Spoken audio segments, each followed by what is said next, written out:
使劲儿！哎，出来了，出来了，是个闺女。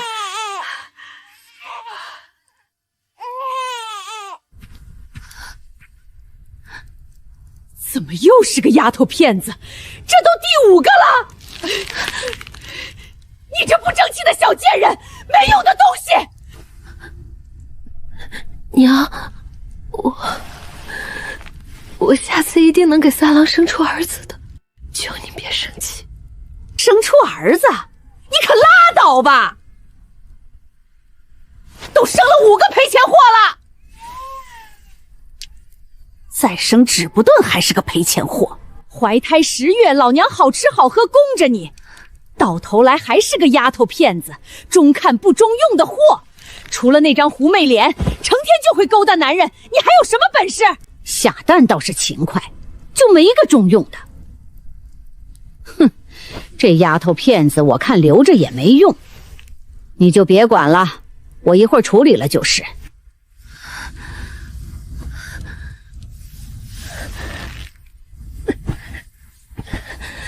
娘，求你别扔掉他，他才刚落地，外头又那么冷。你要是把他丢出去，他肯定活不成的。我可以不坐月子，一天只吃1顿饭，我们娘俩吃不了多少的。娘，求您高抬贵手吧。哎呦，秦家老姐姐，等这孩子大了，说不定能说门好亲事，你还跟着享福呢。呸！享福？你觉得我能享一个丫头片子的福？你要是觉得他好，你抱回去养啊。得，刚才就当我多管闲事，赶紧的把接生的喜钱给我，我忙活大半天，该回家了。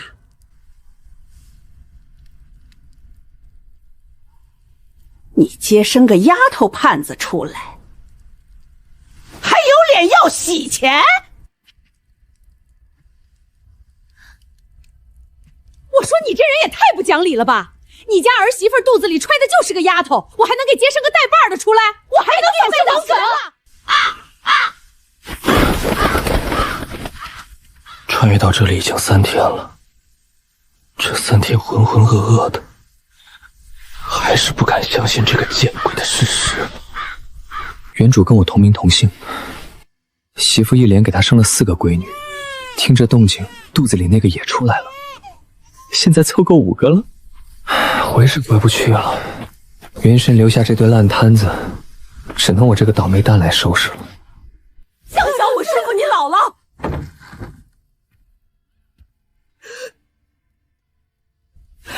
儿啊，是娘对不住你。当初要不是娘贪便宜，给你娶了这么个女人回来，你也不至于一连5个丫头家子，让外人看了笑话。你这真要绝后了，娘将来到了地下，可怎么跟江家的列祖列宗交代呀？娘当初就该花银子给你娶个屁股大好生养的。这老太太可不是个省油的灯，原主也是个拎不清的糊涂人，老太太说什么就是什么，毫无主见。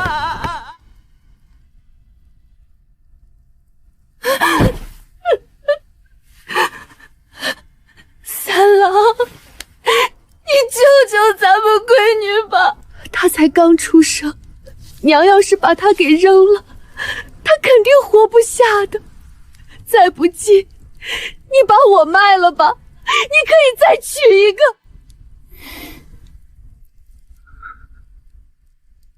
多好的女人，这要是放在后世，打着灯笼去哪里找啊？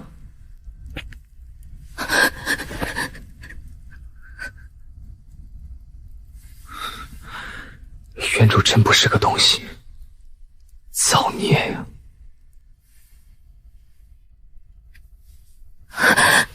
阿伟，别怕，我不会伤害你的。你刚生完孩子，不能见风，不然会落下病根的。赶紧躺下休息吧。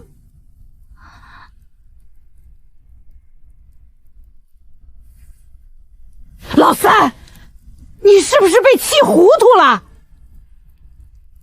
他又生了一个丫头扇子，这已经是第5个赔钱货了。娘知道，你也是怕人笑话你。你放心，娘一定想办法让你有个儿子，绝对不会让你绝后的。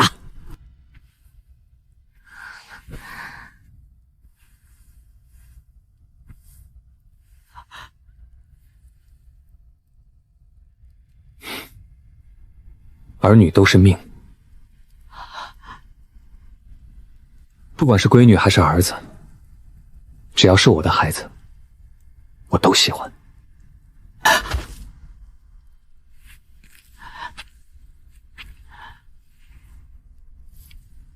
这也不发烧啊？难道是因为又添了一个丫头腱子被刺激到了？这真是个丧门星！我儿子要是因为这个臭丫头得了失心疯，我肯定他。虽说这年代重男轻女，但要活生生一个孩子，这得是有多恶毒的心肠。看起来像个猴。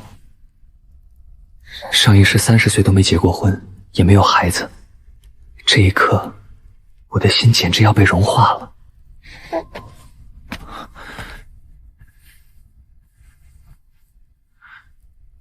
外面太冷了，你们母女俩靠在一起，会暖和点儿。这孩子一看就随你，将来肯定好看。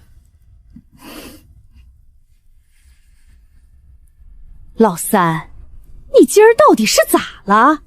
一个丫头片子，又不是儿子，用得着这么上心吗？娘，无论男女，只要是我亲生的，我都喜欢。你以后不要再说把我的孩子丢弃和这种话了，毕竟坏事做多了是要遭报应的。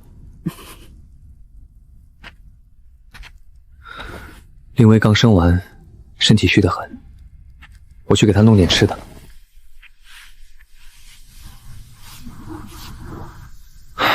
果然是一文钱难倒英雄汉，这穷鬼身上连个钢镚都没有。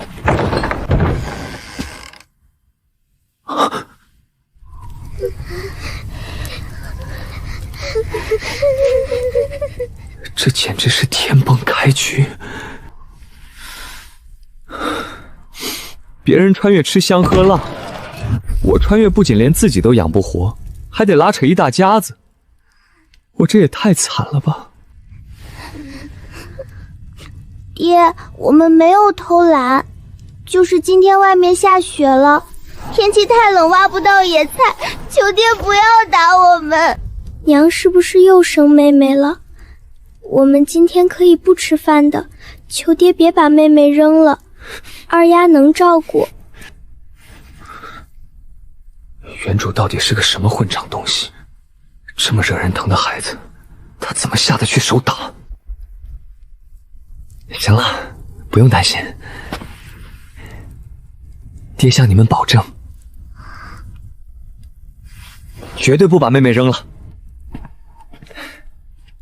你们娘刚生完，身子虚，我来做点热乎饭，你们给爹打个下手，行不行？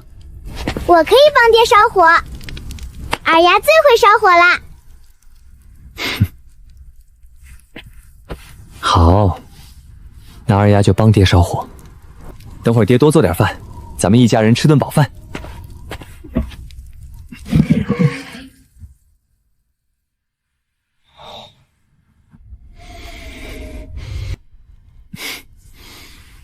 就这米缸面缸干净的样子，怕是连老鼠都不肯高附吧？这日子过得可真是太难了。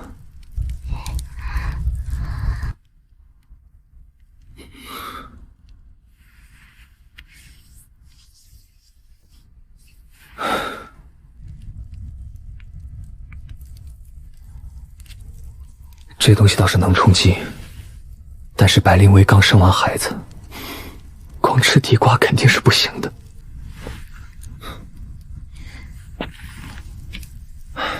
你们先在家里待着，哪里都不要去。外面太冷了，我去想办法弄点吃的。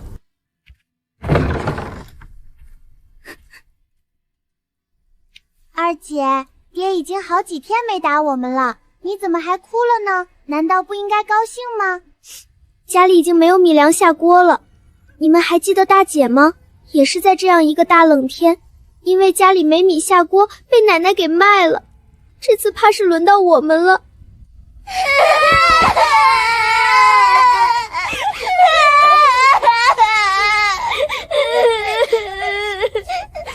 好了，你们别哭了，我是姐姐，爹要是非卖的话，也是先卖我。只是你们两个以后要懂事儿点，可千万不要惹爹和奶奶他们生气。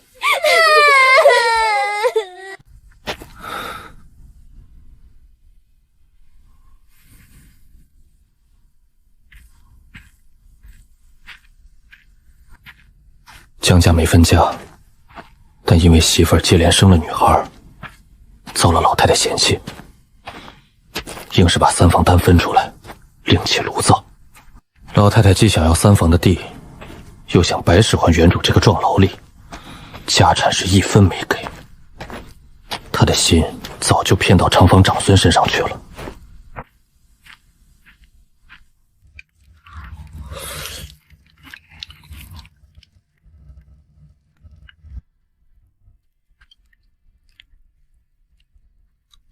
三郎还没吃饭吧？赶紧坐下来吃点儿。哼哼，都怨你媳妇儿，都是生过几个孩子的人了，还这么费劲儿，折腾了大半天。这饭点都过了，过来一起对付一口吧。我就不吃了，毕竟我媳妇儿孩子还饿着呢。家里没有米粮下锅了，娘给我拿点粮食吧。吃什么吃？净浪费粮食，饿上个3顿2顿的也死不了。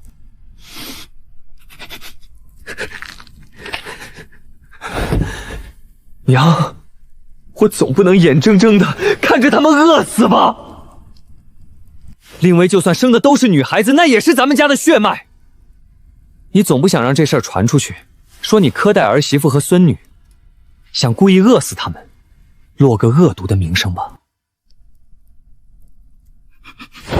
老三，我可是你娘，你个不孝子，居然敢这么跟我说话！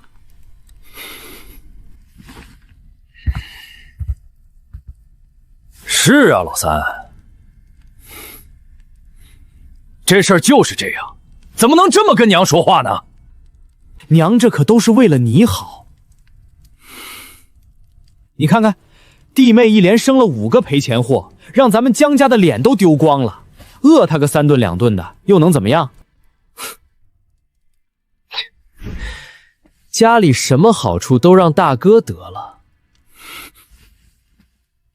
你自然站着说话不腰疼。要是江府能少花点家里的钱，咱们家也不至于穷成这个样子。为了供江府读书，全家勒紧了裤腰带，我更是连亲闺女都卖了。老三，你这话是什么意思？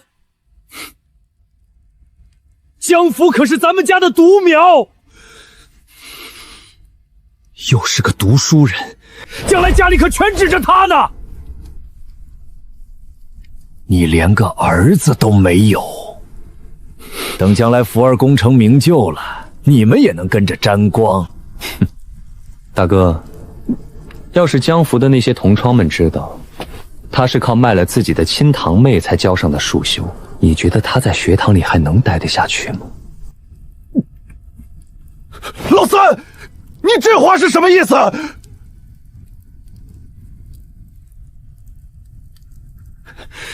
你在威胁我？哪能啊，我不过是就事论事，不能所有好处都让大哥得了。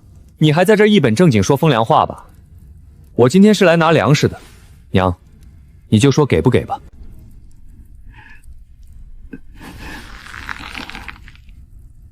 行了，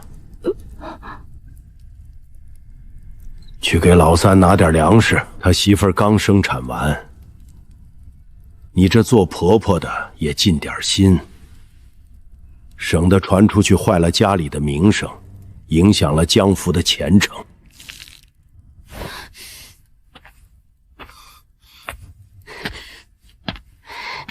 真是造了孽了，欠了你们一家子的。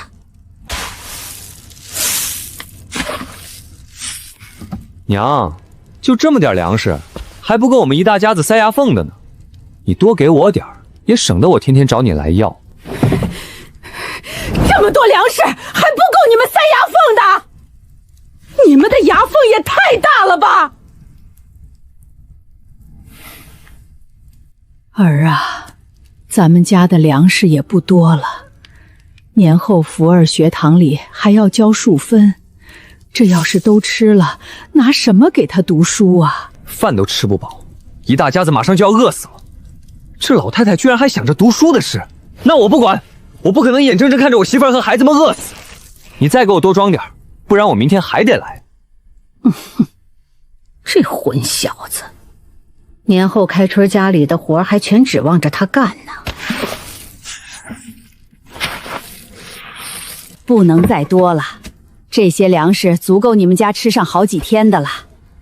老三，你放心，你是娘的亲儿子，娘啥时候都不会饿着你的。你要是吃不饱，就到家里来吃。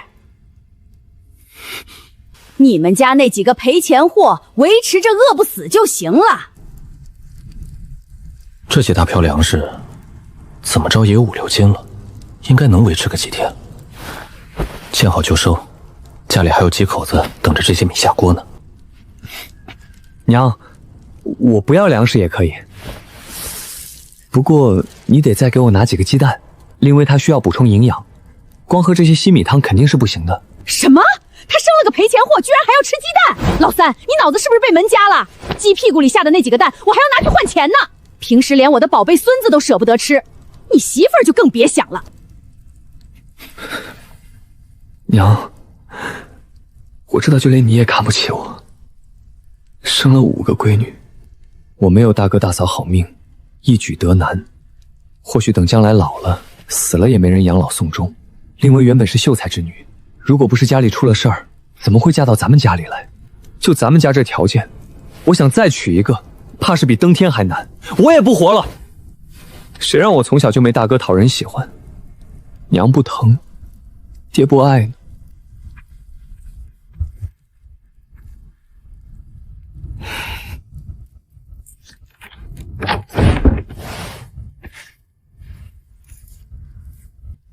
就这2个，哼，让你媳妇儿省着点吃。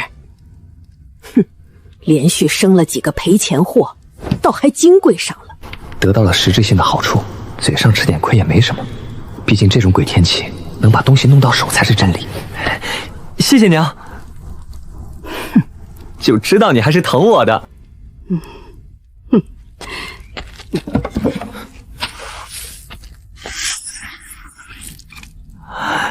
这真是会哭的孩子有奶吃。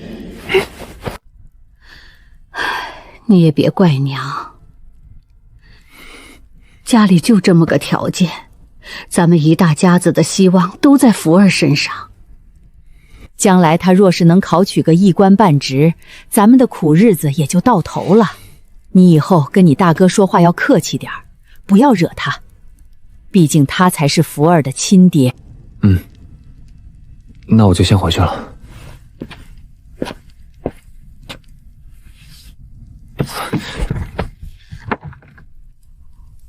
三弟是时候学会了偷鸡摸狗这一套了。咱们家福儿可是读书人，将来可千万不要给福儿丢人才是。大嫂说这话怕是不妥吧？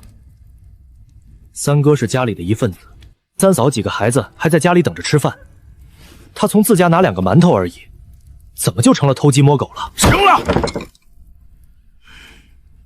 不就是2个馒头吗？有什么大不了的？吃个饭还不安生？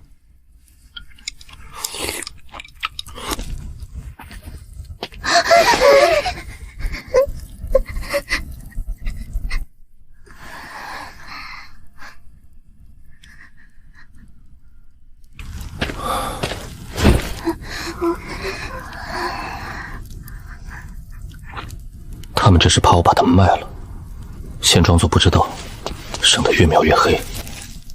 你们先吃点儿，垫垫肚子，饭很快就做好了。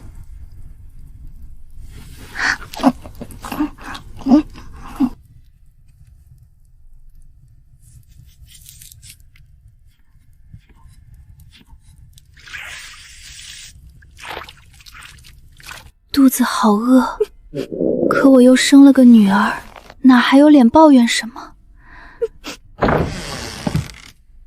千万不能让她看见我哭，不然又要挨骂了。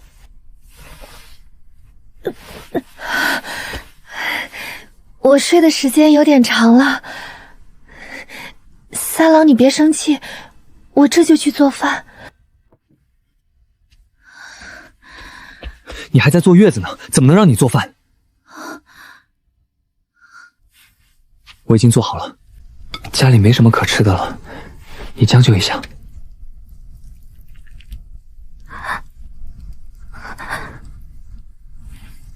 这是哪来的鸡蛋？从娘那里要来的。你现在身体虚弱得很，需要补充营养才能恢复。这2枚鸡蛋是我目前能给你讨来最营养的东西了。不过你放心，我一定会想办法的，不会让你和孩子们饿肚子的。我连生了5个女儿，家里怎么可能给我吃鸡蛋？事出反常，莫非她和婆婆有什么打算？难道是真的想把我卖了？我若是被卖了，我的几个孩子该怎么办？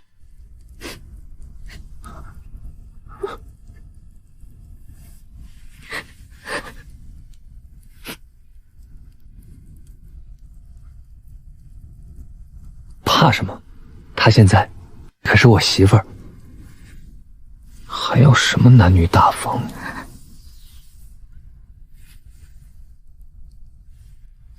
行了，你别哭了。我听说月子里哭对眼睛不好。你眼睛明亮，万一哭瞎了可就不好看了。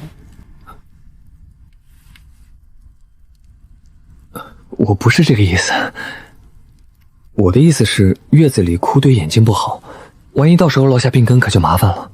就算他难得关心我，是为了把我卖个好价钱，我也得想办法活下去。我还要见我的孩子，绝不能就这么吊死。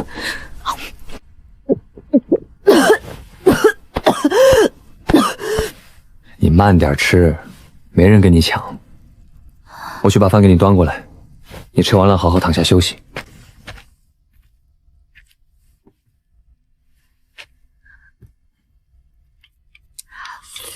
难道是我猜错了？他没打算把我卖了？行了，你带妹妹出去玩吧。这锅碗我来洗。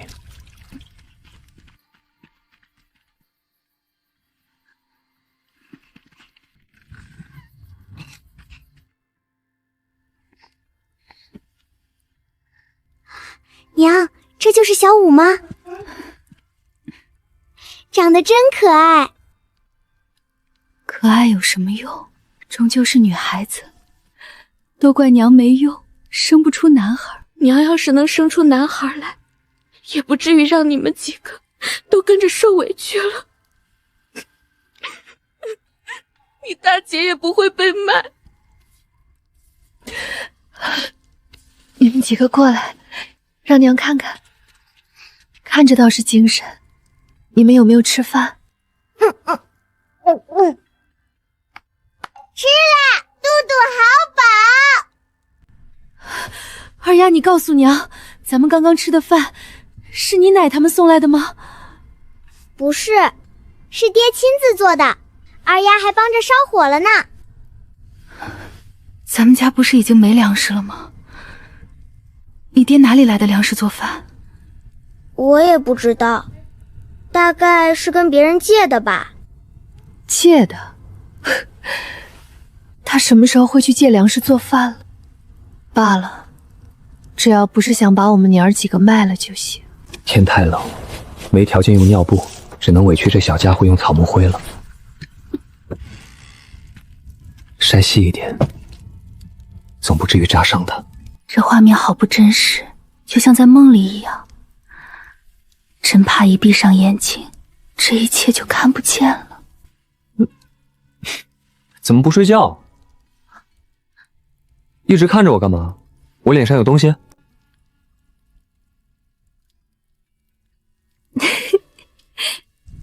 三郎，怎么了？可是想要方便，我去把公桶给你拿过来。没有，你鼻子上沾了灰，我给你擦一擦。这感觉怎么像在跟别人老婆偷情似的？不过，既然我已经打算在这个时代安安分分的过日子，就得接受这里的一切，包括眼前的媳妇儿和刚出生的孩子。我刚刚有了小五，你若是沾染了，会很晦气的。你刚生完孩子，收起那些不该有的想法，赶紧睡觉。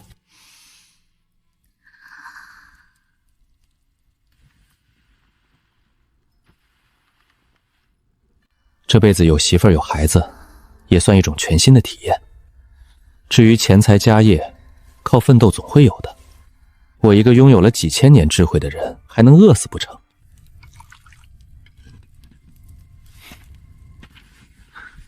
爹出去一趟，你们照顾好娘和妹妹。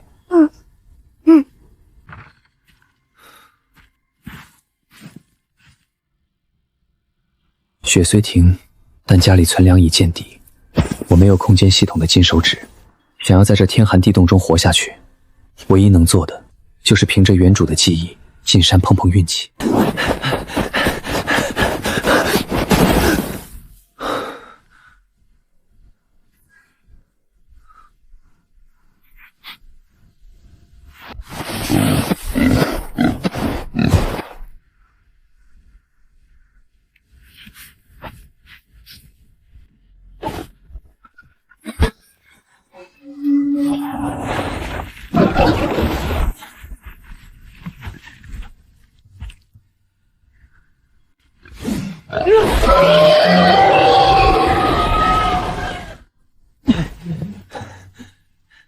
这半大崽子估摸着有100多斤，看来我这穿越者还是有些气运在身上的，起码刚出门就有收获，不至于饿死。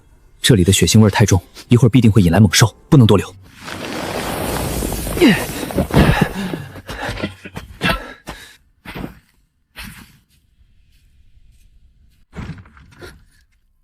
你个小贱人，这都什么时辰了，你还赖在床上不起？家里一堆活你看不到吗？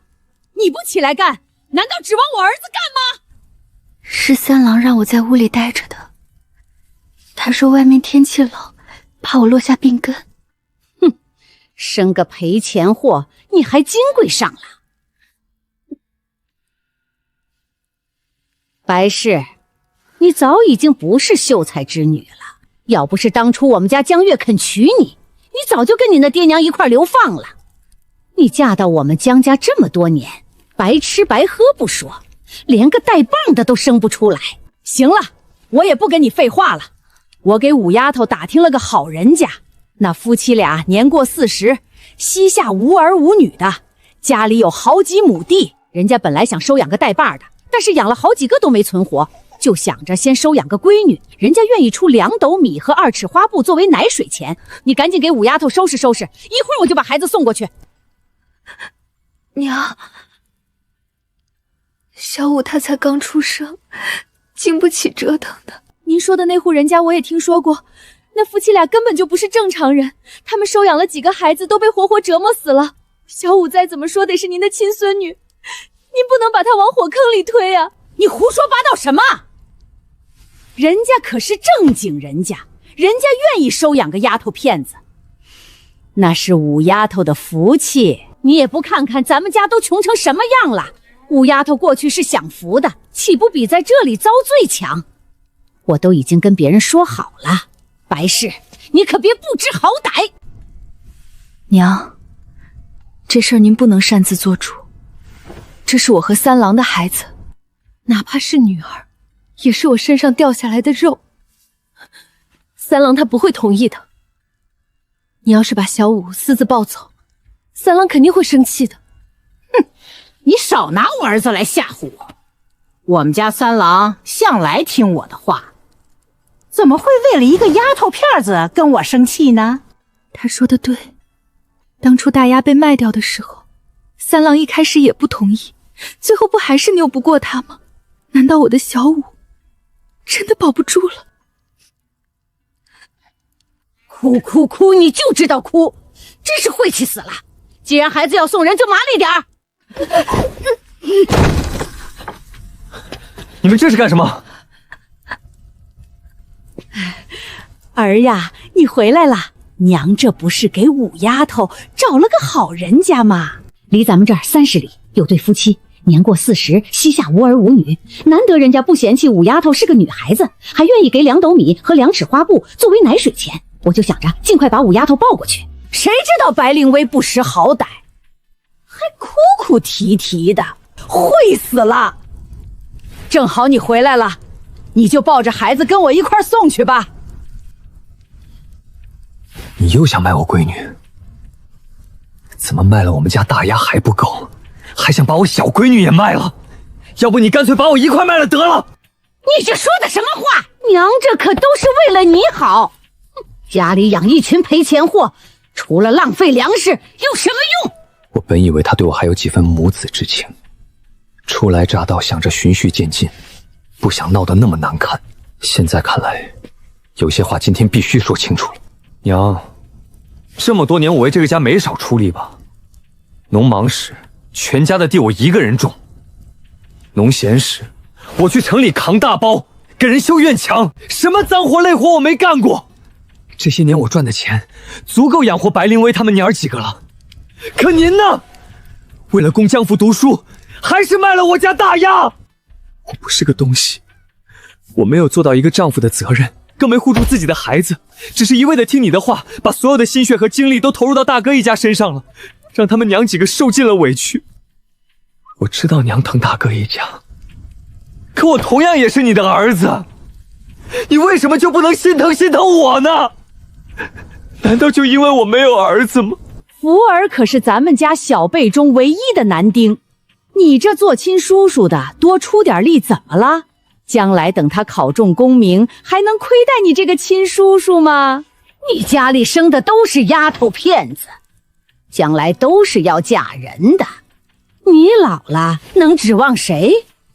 还不是得指望着福儿吗？亲儿子还指望不上呢，哼，我还能指望侄子养老吗？有大哥大嫂这个亲爹亲娘在，江福的事以后用不着我这个做叔叔的多管闲事。以前是我糊涂，想不明白，现在我想清楚了，以后我们就关起门来过自己的小日子。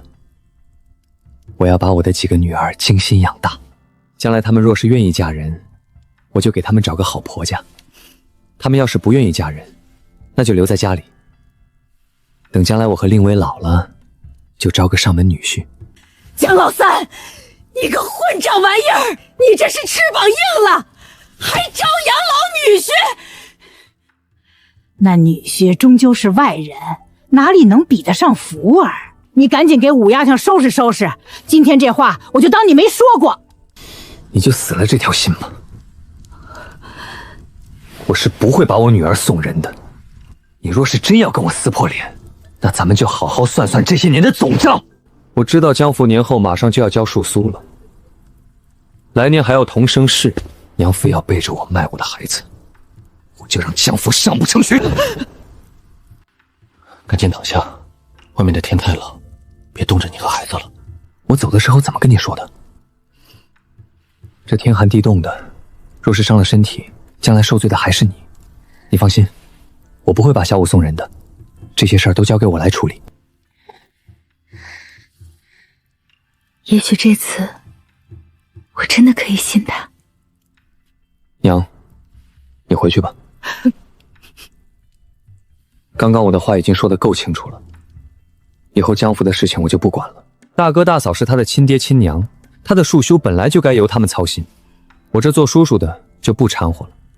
当然，将来江府若是真的出息了，我也不会巴巴的往上贴。对了，还有令薇当年陪嫁的那书籍，你让江府尽快还回来，那是令薇的东西，将来也是要留给我几个女儿的，他一个侄子拿着不合适。什么？你让福儿把那些书交出来？福儿可是个读书人，在学院里可全靠着那些书撑脸面呢。脸面？一个想要吞占婶婶嫁妆的人，能有什么脸面？当初江福从令薇这里拿走那些书本的时候，也只是说了借。既然是借，就没有不还的道理。娘，我给你们半个月的时间，把那些书本还给令薇，要不然大家鱼死网破。反正我不考功名，也没有儿子，更不讲究什么脸面。行了，你先回去吧，别吓着令薇和几个孩子了。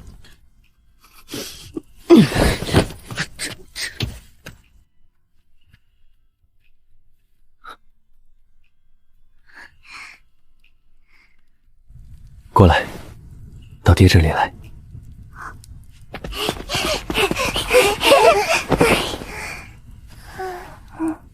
你们两个丫头站在门口鬼鬼祟祟的干什么？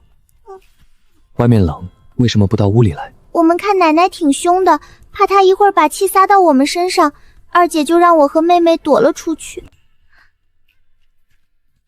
以前都是爹不好，没有保护好你们几个。但是你们放心，以后不会了。爹不允许任何人欺负你们。等爹赚了钱，也会把你大姐赎回来。三郎，你说的是真的？没有骗我们吗？你真的会把大丫赎回来？你放心，我说到做到。你现在还在坐月子，先好好休息，不要多想多思。我去给你做饭。你们跟我去厨房帮忙，爹需要你们帮忙。也许未来的日子还是有盼头的。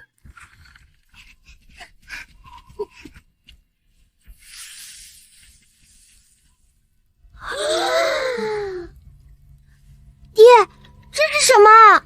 笨蛋，这是野猪，好大一头啊！肉肉，思丫要吃肉肉。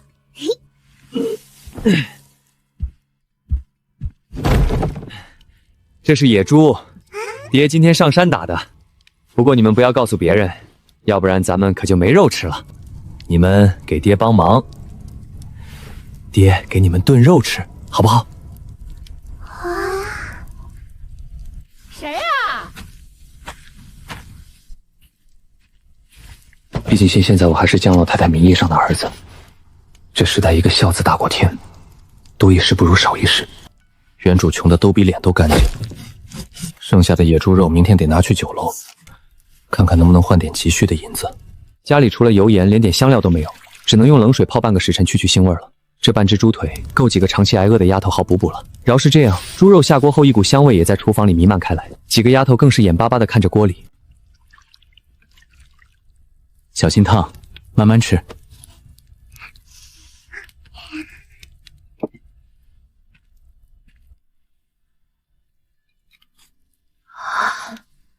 家里都快揭不开锅了，哪里来的肉？我今天去了一趟山里，运气好，碰到了一头100多斤的野猪。野猪腿肉厚实紧致，我把2条猪腿留了下来，咱们自己吃。剩下的明天我带到城里去，找个酒楼卖了，到时候再换粮食回来。以前都是我不好，没有照顾好你们母女，以后我会好好照顾你们的，绝对不会让你们跟着我受委屈。那你今天说要把大丫赎回来，也是真的吗？是真的。等我手里攒了足够的钱，就想办法把江大丫赎回来。你的嫁妆我也会替你讨要回来的。以后咱们不管别人怎么样，关起门来过好自己的日子就行了。好，我相信你。不过那些嫁妆都是身外之物，我倒是不在意。只要能把江大丫赎回来，我就心满意足了。那怎么能行？那些书是岳父留给你的念想，是一定要拿回来的。这事你就不要操心了，交给我就行了。赶紧吃饭，吃了饭好好休息。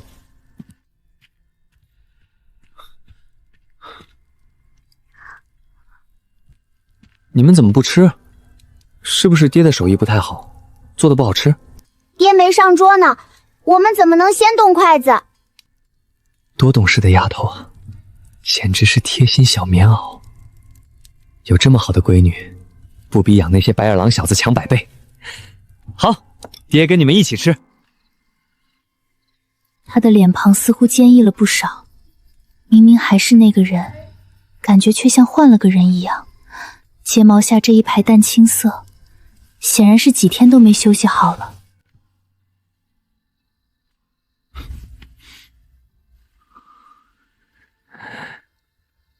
娘子，你现在还在坐月子呢，可千万不要惹火我，不然我真要做出什么遇鬼的事儿来，你可别怪我。以往就算要行之事，也只是为了应付了事儿，怎么这会儿对上他的目光，心却砰砰直跳，倒像个情窦初开的少女了。你胡说什么？我就是看你脸上有脏东西，想帮你拿下来而已。是吗？我记得自己临睡觉之前是洗过脸的，难道是我没洗干净？是什么样的脏东西要娘子的手在我脸上来回的抚摸？难道娘子不知道临睡觉之前的男人是经不起撩的吗？你是不是睡不着？大概是白天睡多了，晚上睡不着。三郎，这2天我感觉像在做梦一样。闺女，你不仅没有怪我，还愿意好吃好喝的照顾我。什么闺女儿子的，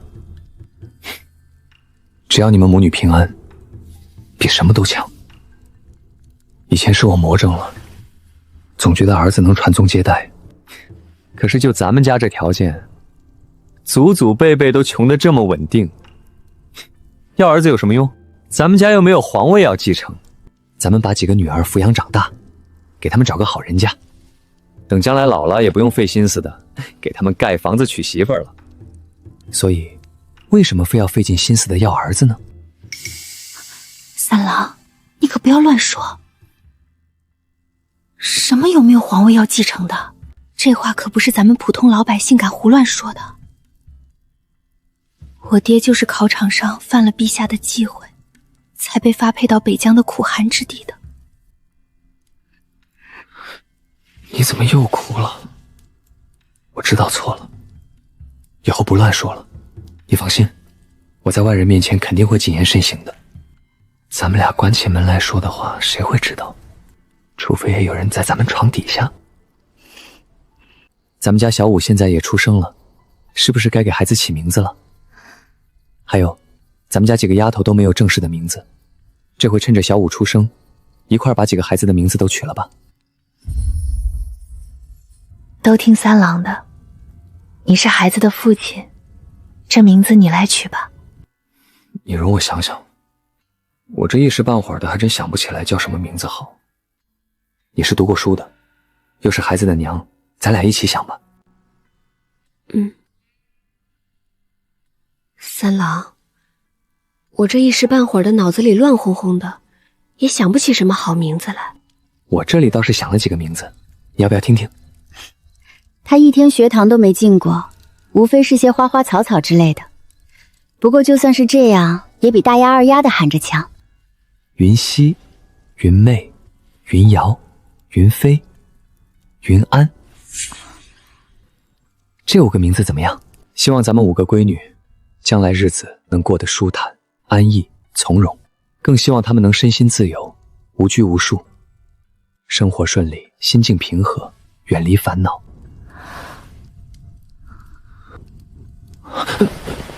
你要是不喜欢，或者觉得不合适，我还可以再想其他的。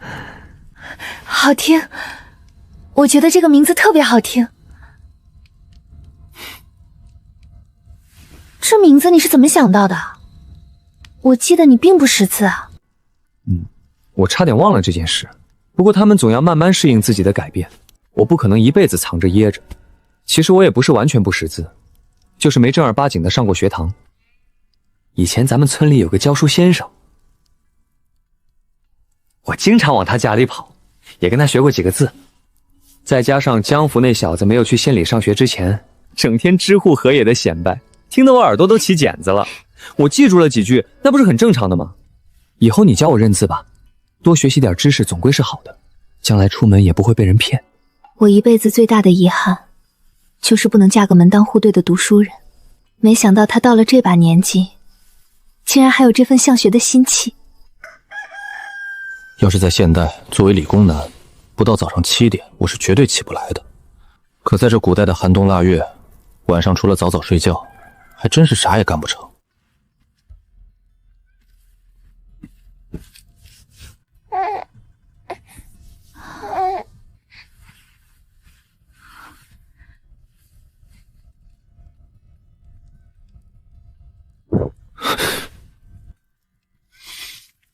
真没出息！今天我要去趟城里，把剩下的野猪肉卖了，等我回来给咱们家小五买几片尿布。虽说这草木灰不红屁股，但是毕竟不卫生，尤其是女孩子，更应该注意点。还是买一些更有用的东西吧。家里的其他几个孩子都是这样过来的，咱们家缺粮食。这个你放心，我肯定会优先买些粮食回来的。我先去做饭，今天早晨我多做一些，中午我若是回不来，你就让二丫把饭热一热。你是产妇，受不得饿。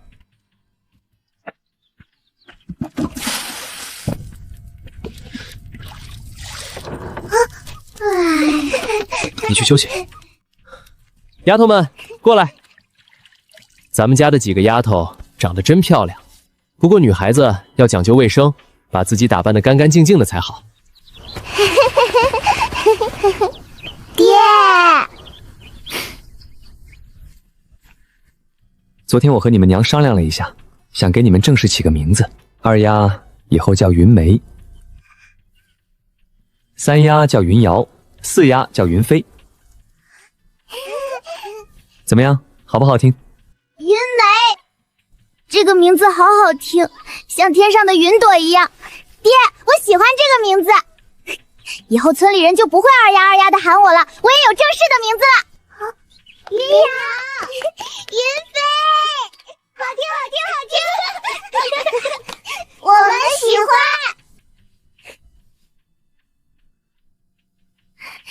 爹，您给大姐和小妹取名字了吗？她们叫什么呀？你大姐叫云溪，你小妹叫云安。您的名字里都有个云字，爹希望你们一辈子能活得舒坦随心。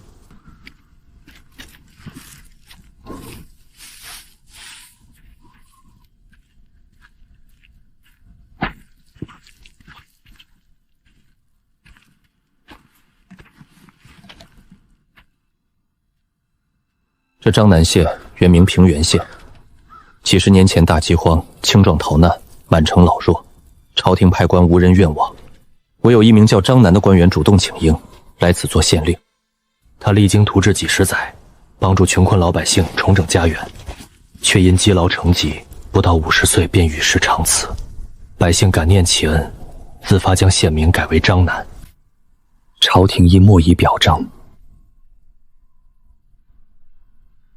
时至今日，张大人的传说仍在这片土地流传。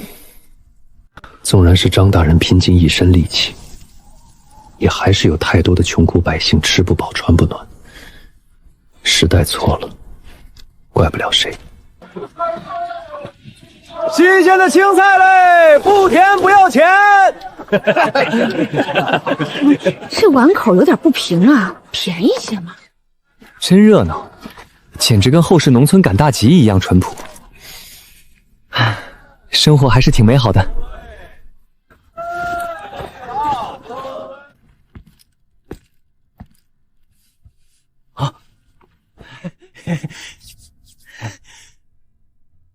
客官，您是要吃饭吗？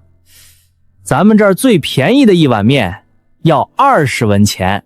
小二哥有礼了，我不是来吃饭的，我是来卖野味的。不知道你们这里收不收山里的货？我这猎物是昨天才从山上搞下来的，并且我已经把内脏去除干净了。你们这里若是需要，可以先验验货，要是合适你们就留下，不合适我就带走，再去别家问问。行，那你跟我到后面来吧。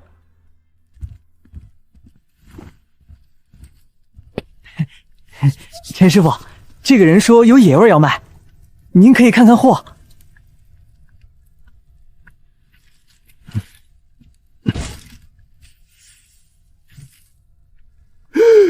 也不知道这头野猪临死之前遭了多大罪，这都被捅成马蜂窝了。这野猪的内脏和血水我都已经清理干净了，剩下的可都是好肉。既然你都大老远送过来了，我就收下了。虽说是缺了2条后腿，但是内脏和血水那些不值钱的玩意儿你也处理掉了。我们四海酒楼做生意向来诚信公平，这样吧，我给你25文1斤的价格，你看如何？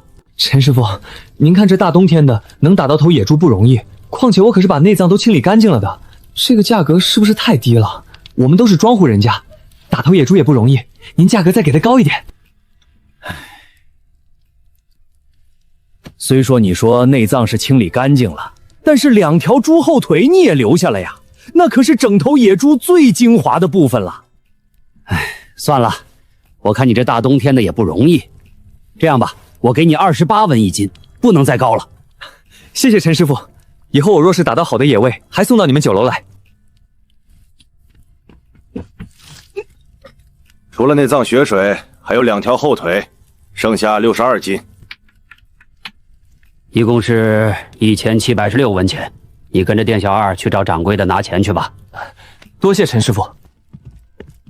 江小友，这是你的酬劳。多谢掌柜。一点心意。您这是？多谢小二哥了，要不是小二哥帮忙引荐，我这野猪肉怕是卖不出去。以后再有这样的生意，还得劳烦你多多帮忙呢。您就不要跟我客气，其实我也没帮上什么忙，这钱你还是拿回去吧。哎，您就不要跟我客气，其实你已经帮了我大忙了。若是换成旁人，看我穿得这么破破烂烂的，肯定早就把我赶出去了。但是您还帮我引荐陈师傅，我叫江月。不瞒您说，家里媳妇儿刚刚生完孩子，身体虚得很，急需一笔钱，您可帮了我大忙了。好，我叫9两。那9两，以后你若打到什么稀罕物，尽管送到我们酒楼来。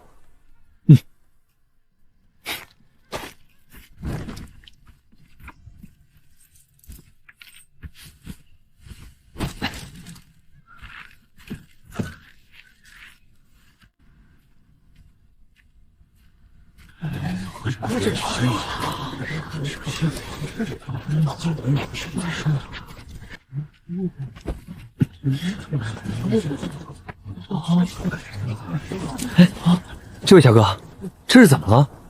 出什么大事了？怎么城门口围着这么多人？你还不知道吧？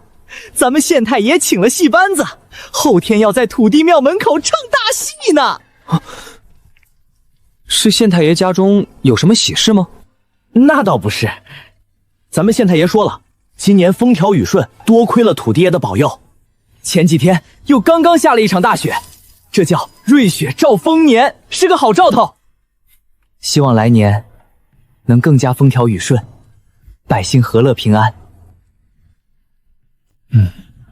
若是唱大戏，那必然会有很多人，有人流量就有市场，若是能趁机做点小买卖，也能度过眼前的危机。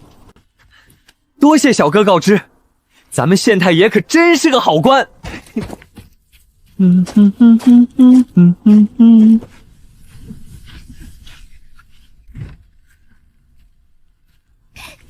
您来了。云梅，大冬天的这么冷，谁让你在外面洗衣服的？你年纪这么小，冻伤了怎么办？爹，我没事儿的。都已经这样了，还说没事儿？你这丫头怎么回事儿？爹走的时候是怎么交代你的？只要照顾好你娘，看好妹妹们就行了，这些活不用你干。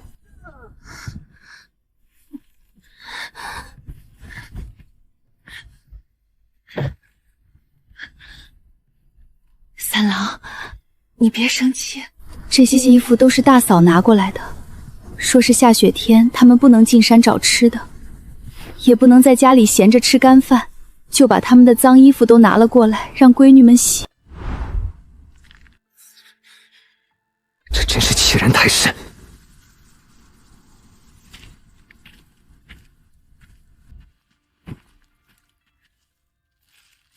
赶紧吃吧，这是爹从县城墙买的肉包子，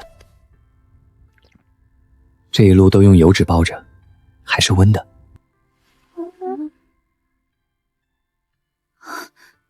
这是爹买给你们吃的，看你娘干什么？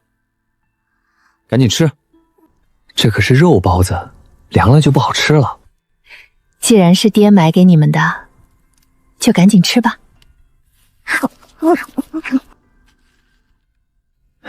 你也吃，这几天天天都是米粥，一点营养都没有。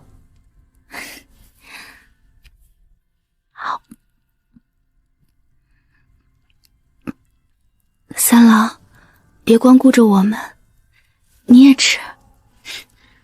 我在县城已经吃过了，你们吃就行。你们娘几个先在屋里待着，我去处理点事情。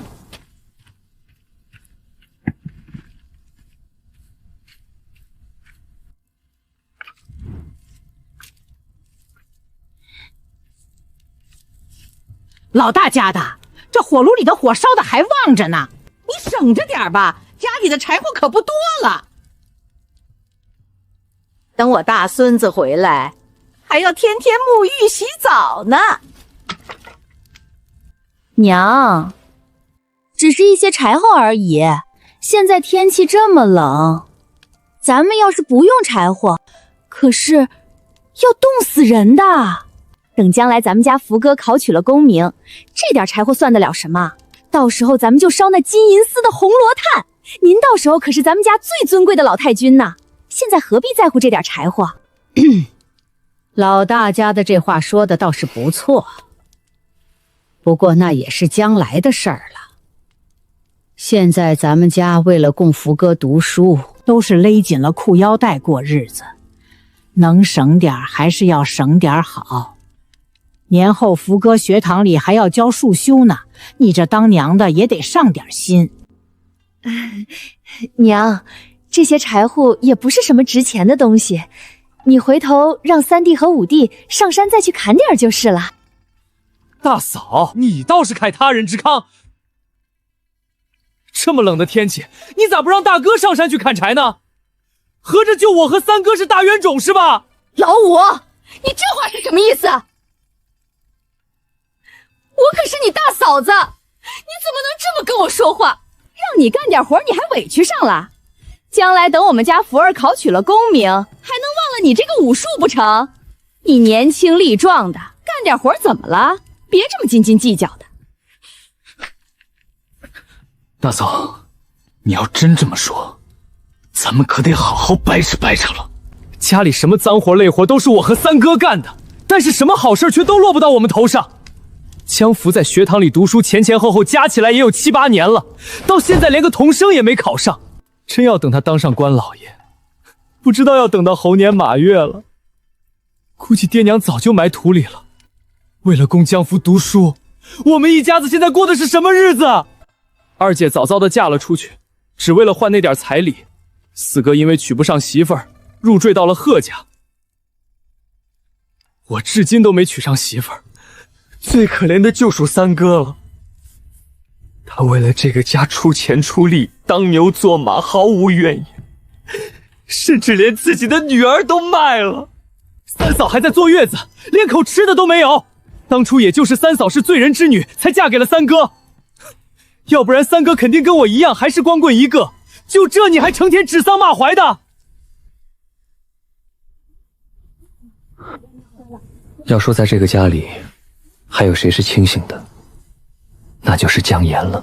老五，大嫂知道你有怨言，但是你三哥都没说什么，你在这里打抱不平的什么劲儿？谁让你三嫂不争气，一连串的生了5个闺女，但凡她能有个儿子，不会指望着我们家福儿养老送终。这人呢，没那个命就得认。大嫂说的对，以前的事情都是犯蠢，放着自己的亲生女儿不疼，却去疼一个外人，是我活该。不过以后不会了，我早已经跟娘说过了，以后江府的事情跟我无关，你们别想再从我身上吸血。还有，江福从我媳妇儿那里拿走的是书籍和孤本，半个月内通通都给我还回来，要不然我不介意亲自去趟献血。老三，你够了！江福是你亲侄子，咱们血脉相连，打断骨头还连着筋呢。不就是用了弟妹几本书吗？你又没有儿子，那些东西留着也没用，还不如给福儿撑人面呢。素娘是你大嫂，你怎么能这样对她说话？你这简直是目无长辈！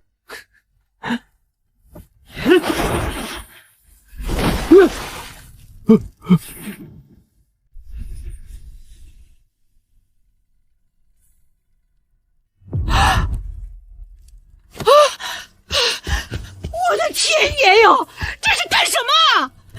老三，你发的哪门疯？这么冷的水怎么能浇到你大哥身上呢？这要是得了风寒，还不是要花钱吃药？娘，你疼我要是有我大哥半分，我也不至于把这盆水浇到他身上。你不心疼我也就算了，反正这么多年我已经习惯了。但是你心疼你的大儿子，我也心疼我的女儿。他们凭什么大冬天的指使我闺女给他们洗衣服？是真把自己当老太爷了是吧？我警告你们，这是最后一次。以后若是再让我发现你们指使我闺女当牛做马，别怪我不客气。老三呐，不就是洗个衣服吗？以前你家的那几个丫头不是也常干吗？你就算不愿意，好好说就是了，何必发这么大的火？再怎么说，他们也是你大哥大嫂。我知道你的心一直都是偏的，我就算跟你讲什么大道理，你也听不进去。我只告诉你们一句话，以后谁敢祸害我女儿，我就让他加倍偿还。还有你们俩，也别想着在背后搞什么幺蛾子，要是被我发现了，我都算在江福头上。到时候他要是读不了书，我看爹娘还会不会这么偏心。三哥威武啊！老五，你闭嘴！你在这里瞎起什么哄？老三，爹知道这些年你受委屈了，但是你也知道咱们家只有福哥一个男娃，他是全家唯一的指望，家里出一个读书人不容易。年后福儿就要考童生了，你千万不要在这个时候闹出什么幺蛾子，要不然你如何能对得起咱们江家的列祖列宗？这个家平时都是老太太出面，真正做主的却是精明的老爷子，现在场面失控了才出来打圆场。我既然要把话说清楚，我今天谁的面子都不给。既然爹知道这么多年我受委屈了，就该想方设法的弥补我，而不是让我像以前一样继续受委屈。能不能对得起江家的列祖列宗我不知道，但是我不能对不起我的媳妇儿和女儿。说过的话我不想再重复，以前的事情吃亏也好，沾光也罢，我也不想再追究了。我现在只有一个要求，拿回令薇陪嫁的那些书籍，还有，我不管你们是谁，以后再欺负我媳妇儿孩子，我跟你们没完！当初你们嫌弃令薇一连串的生了好几个女儿，把我们一家分了出去，那咱们以后正式分家就行了。现在天冷，地里也没什么庄稼，等年后吧。年后咱们把地方分开，还有家里的家产，这么多年我为家里当牛做马，家里许多东西都是我置办的，家里的钱和物，我至少要拿一半。我是故意这样说的。有句老话是怎么说来着？取乎其上，得乎其中。我要是不狮子大开口，怕是连分家都难，更别提分家产了。老三，你口气也太大了吧！你二姐是女子，已经出嫁了不算，咱们家弟兄4人，你自己就要一半，你也不怕撑死？大哥大嫂这么多年趴在我们兄弟几人身上吸血，都没被撑死。我不过是拿回属于我的东西，怎么就能撑死呢？大嫂这会儿想起来这个家是我们兄弟4人的了。当初老四被迫入赘的时候，你可不是这样说的。你当时敲锣打鼓的，恨不得要与老四断绝关系呢。再加上这么多年家里家外的活儿，都是我和老五干的。至于你和我大哥嘛，不是腰疼就是腿疼，身体比爹娘还不如，早早的就过起了养尊处优的生活。你有什么脸面说这个家有你们一份？我给你们老姜家生了唯一的孙子，就是家里最大的功臣。想当初我为了给你们老姜家生下男丁，还坏了身体，再也不能生孩子了。你们如今见我没用了，都来欺负我。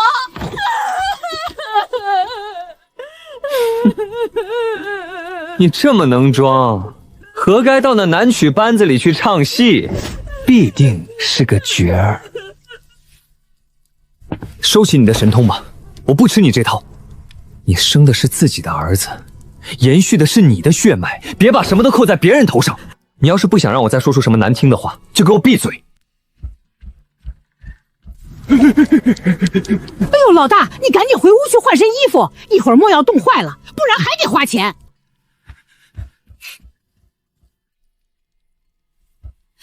老三不会来真的吧？他要是真分家撂挑子不干了可怎么办？家里地下那些活可全指望着他呢。不会的，老三一向懂事听话，不会真撂挑子的。我估计是他媳妇儿又生了个闺女，他心情不好。你以后也别太区别对待了。老三媳妇儿还在坐月子，你是做婆婆的，多少也上点心，让老三感受到咱们也是重视他的。他进门这么多年都没给咱们家生下一个带把的，我没把他赶出去就不错了，还让老娘上赶着伺候他，想得美呢！让你去就去，怎么这么废话？要是哄不好老三，他真撂挑子不干了，你指望着我这老胳膊老腿的下地干活吗？我这招谁惹谁了？你们凭什么都朝我发火？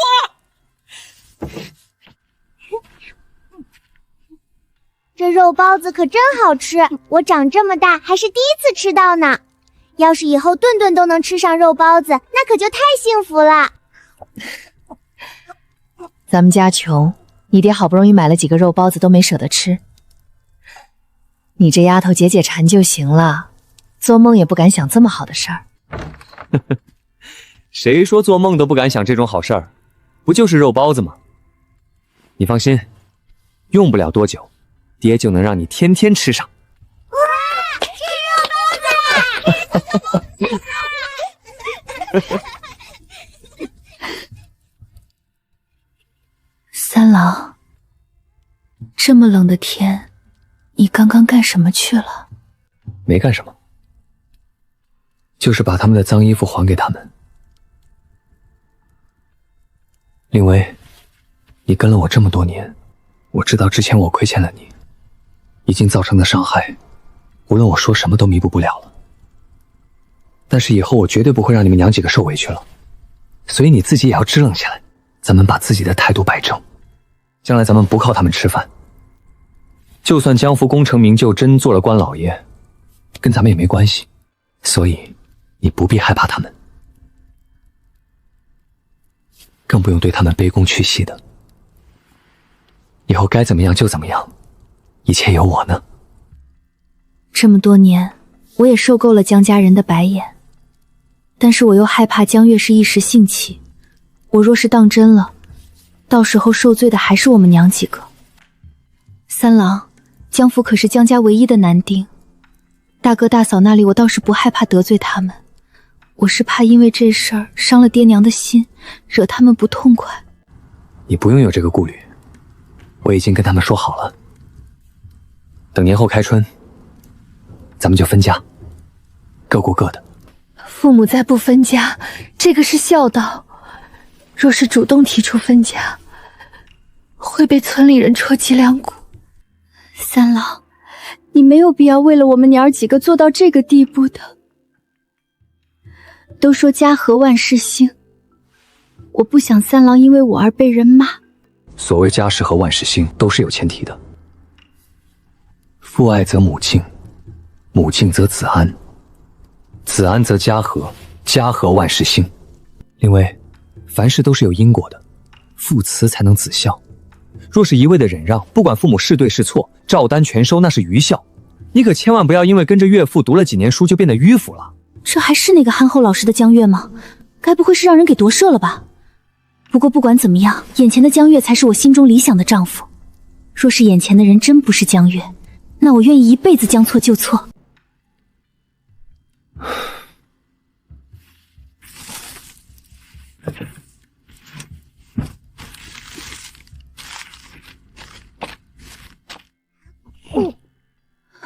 三郎，你怎么买这么多东西回来？那半头野猪这么值钱吗？野猪肉28文钱一斤，咱那半头野猪足足有60多斤，卖了将近2两银子。你刚生完孩子，这一篮子鸡蛋给你补身子，这块白色的布给咱们5丫头做尿布，这些花布等你出了月子，给几个丫头每人做身新衣服和新鞋。等我出了月子，就给他们做新衣服，到时候正好也该过年了。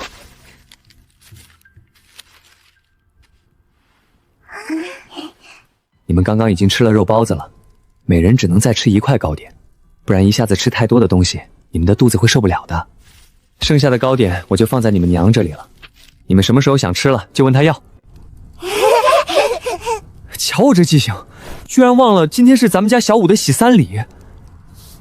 虽然咱们现在条件不允许，但是该有的仪式感绝对不能少。喜3礼，这要请福婆或者我娘家人来主持的，你知道的，我爹娘他们还远在北疆呢。不用请什么福婆，咱们自己给孩子洗。你等着，我去准备东西。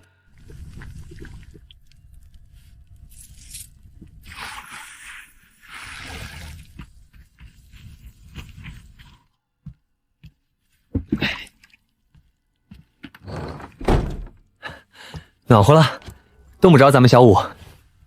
来，准备开始洗3。1喜聪明伶俐，2喜福寿绵长，3喜百病全消。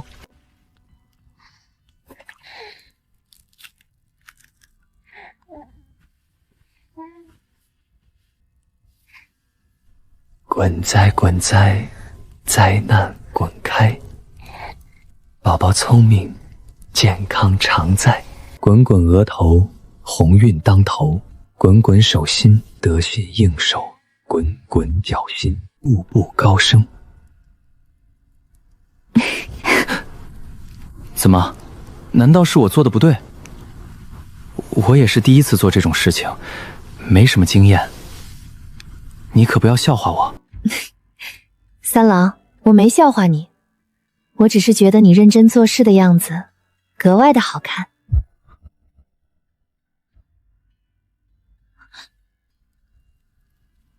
行了，赶紧把孩子抱起来吧。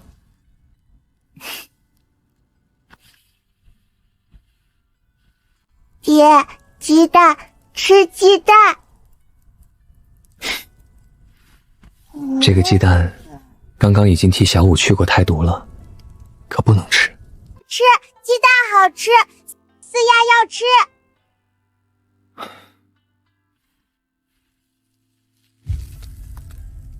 看，爹没骗你吧？这鸡蛋真不能吃。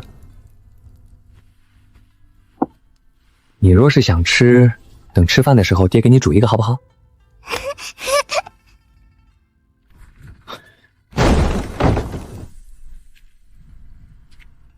行了，老三，真是翅膀硬了。你老娘我10天半个月的都舍不得吃上一个鸡蛋，现在连个臭丫头片子都能吃上鸡蛋了，你说你是不是藏私房钱了？我原以为你是个憨厚老实的，没想连你也跟我玩心眼。我能挣多少钱，娘心里不是最有数的吗？你这是跑来兴师问罪的吗？江月去城里做工，回来都是一文不少的交给我，可是他哪里来的钱买鸡蛋？难道是上次自己给他的那2个鸡蛋？这也很有可能。我这不也是为你好吗？娘是怕你乱花钱。老三呐，你可千万不要藏私房钱。我是你亲娘，我还能害你不成？你赚的钱都交给我保管，我替你攒着，等将来你有了儿子，娘也不会亏待你的。这几个不过是丫头片子，哪有资格吃什么鸡蛋？娘给你那2个鸡蛋可省着点吃。那娘今天来到底是干什么的？你要是来说风凉话的，现在已经说完了，可以走了。你这是什么话？娘这不也是关心你们吗？虽说白令薇生的又是个丫头片子，但好歹也是我江家的血脉。我是做婆婆的，也不能跟一个小辈计较。你们家也没什么粮食，从今天起，你们就跟我们一起吃饭吧。放心，我不会亏待白氏的。我们吃什么，他们娘几个就吃什么，省得将来你们埋怨我这老太婆偏心。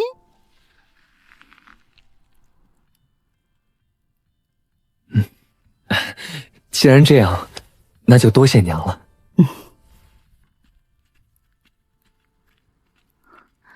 你不用担心，我刚才去老宅那边闹了一场，他们短时间内不会对你们娘几个怎么样的。而且我为家里辛辛苦苦付出这么多，他们照顾我的妻女也是应该的。你让娘照顾我们，那你呢？令薇，我现在手里没什么钱，想要给你们娘几个一个安稳的日子，得想办法挣钱。本来我是打算等你出了月子再想办法的，但是你月子里正是需要补充营养的时候，爹娘肯定是不愿意出这个钱的。我今天去城里得知了一个消息，县太爷请了戏班子在土地庙前唱大戏，到时候看戏的人肯定多。我想借着这个机会做点小生意，也就几天时间，我怕错过了这几天就没有这么好的机会了。我知道老太太肯定对你们娘几个不会很上心的，最多能管你们几个温饱。不过米面和鸡蛋我已经买好了，你们要是吃不下娘那边送来的饭食，就自己做点，等我回来给你们加餐也行。你还是好好歇着吧，有些事我来处理。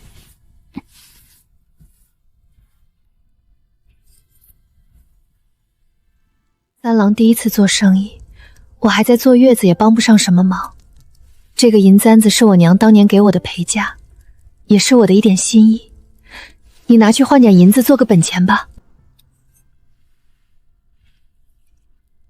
好看，咱们令薇戴上这发饰，果然有富家小姐的气势。我是让你拿去做生意用的，你怎么又戴在我头上了？这是你娘留给你的唯一物件，你平时都舍不得戴，我怎么能拿去做生意呢？再说了，只有没本事的男人才会用媳妇儿的嫁妆。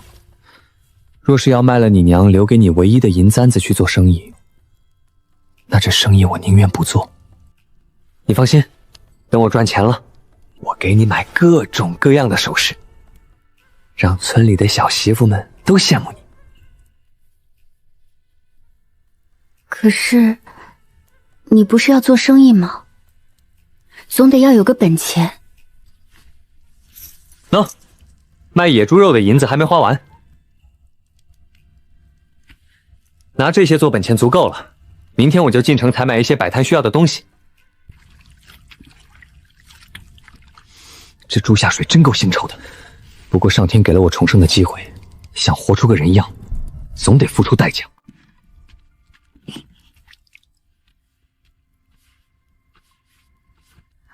爹，是要拿这些猪下水去做生意吗？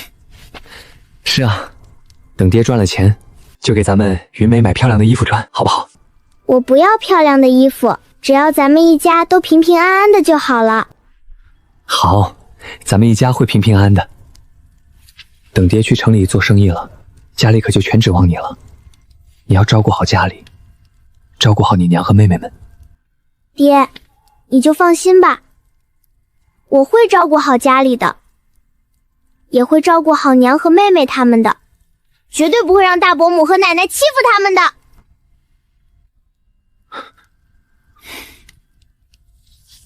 好，有咱们云妹保护你娘和妹妹们，爹就放心了。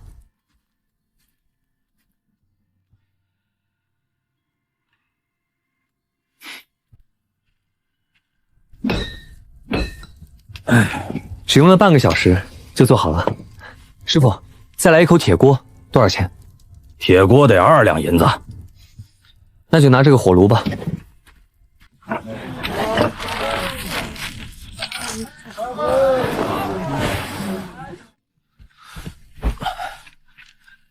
这摆摊计划必须顺利，不然一大家子都要跟着我喝西北风了。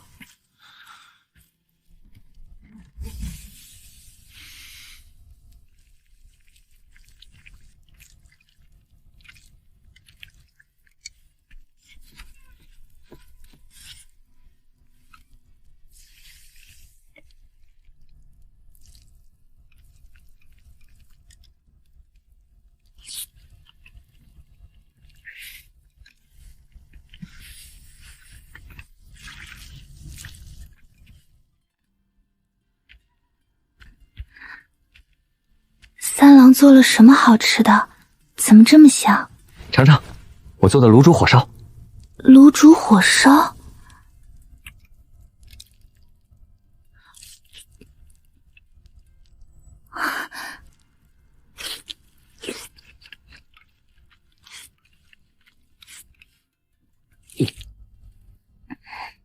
怎么样，吃饱了吗？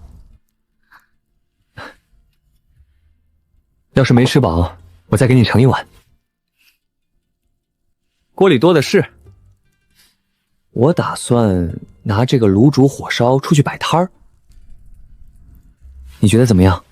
客人会不会喜欢？这个卤煮火烧太好吃了，比那些大酒楼的菜品也不差。你早说是拿出去摆摊的，我就不吃了，这样还能多卖点儿。咱们自己家卖的东西，还能少得了自己吃吗？你可别抠抠搜搜的，时间不早了，我得赶紧进城了，不然一会儿娘来了，我又得费劲解释一番。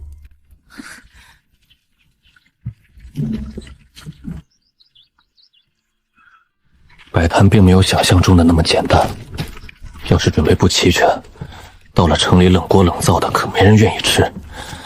想一炮而红，就得下点本钱。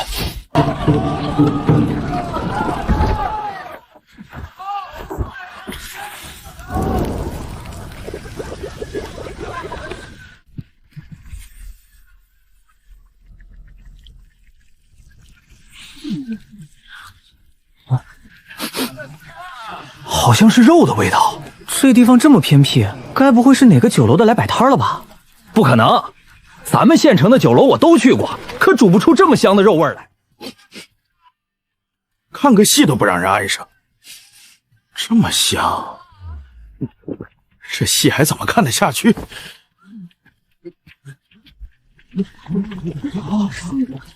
小哥，你这卖的是什么吃食啊？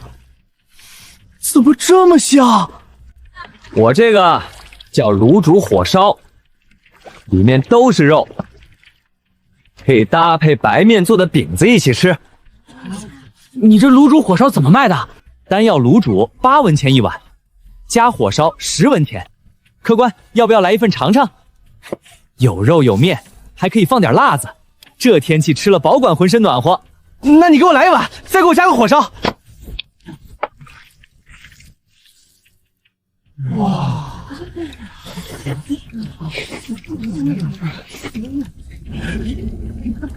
给我来一碗，加一个火烧，给我来一碗，要火烧，要火烧！我也要一碗，多给我放点那个肥肠，再放点辣子。这鬼天气冷得很，吃点热乎的暖暖身子才能继续看戏。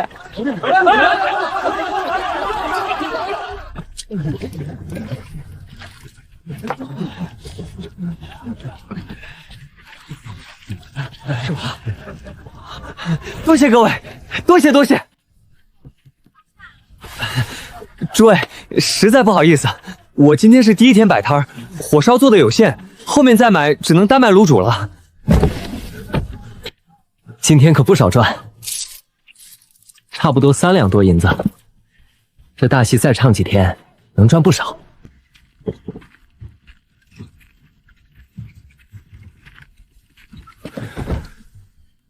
兄弟，买肉啊！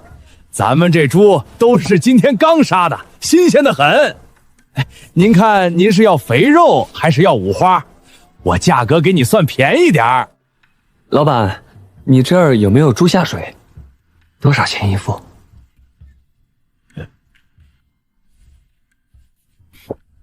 ？10文钱，倒是挺便宜的。看来那些小说和短剧里演的是真的，古代的猪下水可真便宜。要是这样，那跟5本的买卖也差不多，我可就发财了。大兄弟，这大白天的，你莫不是在做梦吧？一副猪下水10文钱，跟白送你有什么区别？虽说这猪下水腥臭，清理起来也麻烦，但毕竟是肉，一副猪下水加起来也有好几十斤呢。你给10文钱，还不是诚心来找茬的吧？不卖就不卖嘛，干嘛说话这么难听？我问你价格你不直说，你伸出10个手指，谁知道你什么意思啊？大兄弟，我说的是100文，我这可是一整副猪下水，哪有10文钱的道理？你这人看着挺实在的，怎么净跟我开这种玩笑呢？你若是诚心想要，我给你个实在价，80文一副，不能再少了。行，80文就80文。不过，我要新鲜的。啊！嘿嘿嘿嘿嘿嘿，好，大兄弟你放心，咱们家这猪下水可新鲜着呢，都是今天的货。老板，明天若是有新鲜的猪下水，你还给我留着。好，好，嘿嘿，大兄弟放心，明天杀了猪，我还给你留着。这年头药材是真贵，就手里这一点药就花了我300文钱。不过这些香料足够用上一阵子了。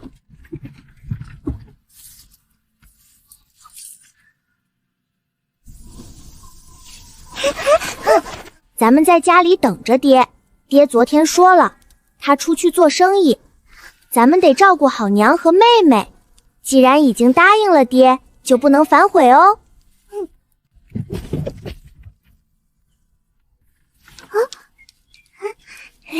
咱们云梅果然长大了，有做姐姐的风范。爹，你回来啦！听娘说你一大早就进城去做生意了，怎么样？今天有没有赚到钱？放心吧，咱们家的生意好着呢。我今天准备的货都卖光了，看看我给你们带什么好吃的啦。爹，这糖葫芦是买给我们吃的吗？当然是买给你们吃的，拿着吃去吧。不过吃的时候注意点儿，千万别把糖粘弄在衣服上了。现在天冷，衣服干得慢，你们又没有换洗的衣服，弄到衣服上很难清理的。怎么？你们不喜欢吃？不应该啊！听说小孩子都挺喜欢招糖葫芦的。我们喜欢吃，谢谢爹。不过第一口应该让爹先吃。您出去忙活了大半天，辛苦了。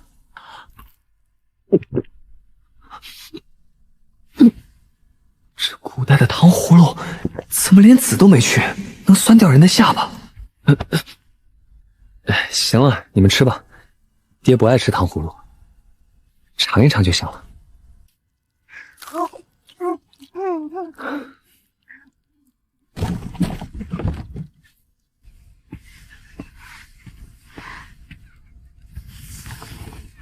三郎回来啦，你是不是又给那3个丫头带好吃的了？给他们每人带了一串糖葫芦。你现在还在月子里，应该不能吃。你要是喜欢吃，等你出了月子，我也给你买。我又不是3岁小孩了，吃什么糖葫芦？我是怕你把那几个丫头惯坏。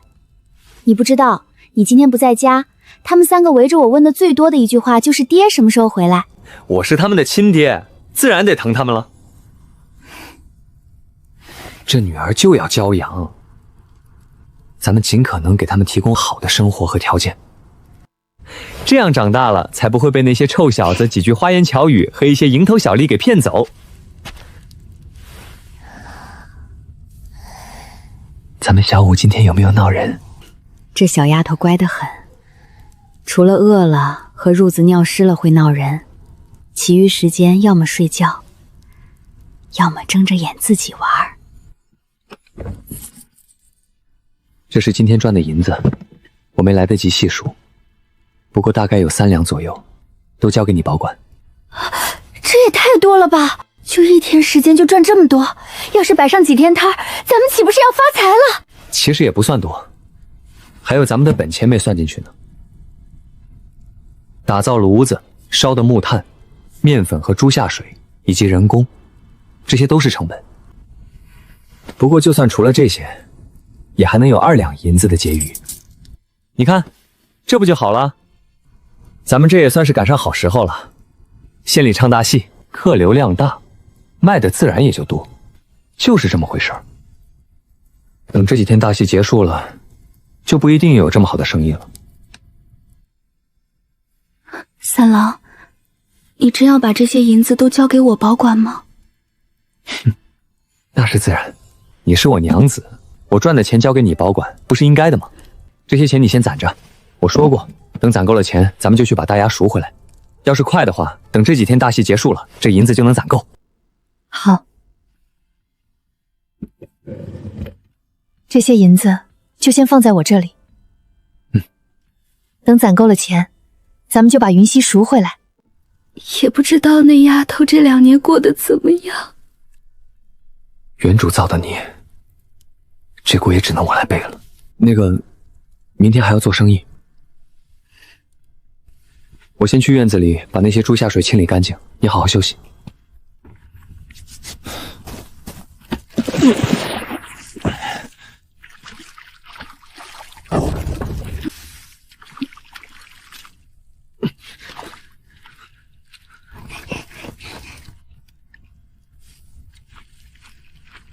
想跟老宅那边彻底划清界限，谈何容易？大圣王朝以仁孝治国，无故分家断亲可是重罪。现在连生存都是问题，确实只能从长计议了。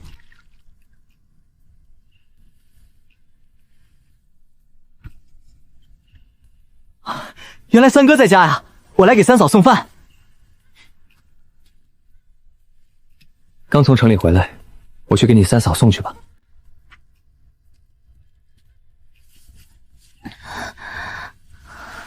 起来吃饭吧，五弟给你送饭来了。本来我想让娘单独给你做点好吃的呢，可恨的是大嫂一直在娘的耳边哭穷，说家里还要给江府准备数分什么的。娘一向听她的，连个鸡蛋都舍不得给你吃。没事儿，娘能给我碗吃的就已经很好。行了，老五，爹娘一向偏心，你又不是不知道。你放心，我不会让你三嫂跟着我受委屈的。真是奇了怪了，就咱们家这清汤寡水的伙食，三嫂怎么养出这么好的气色？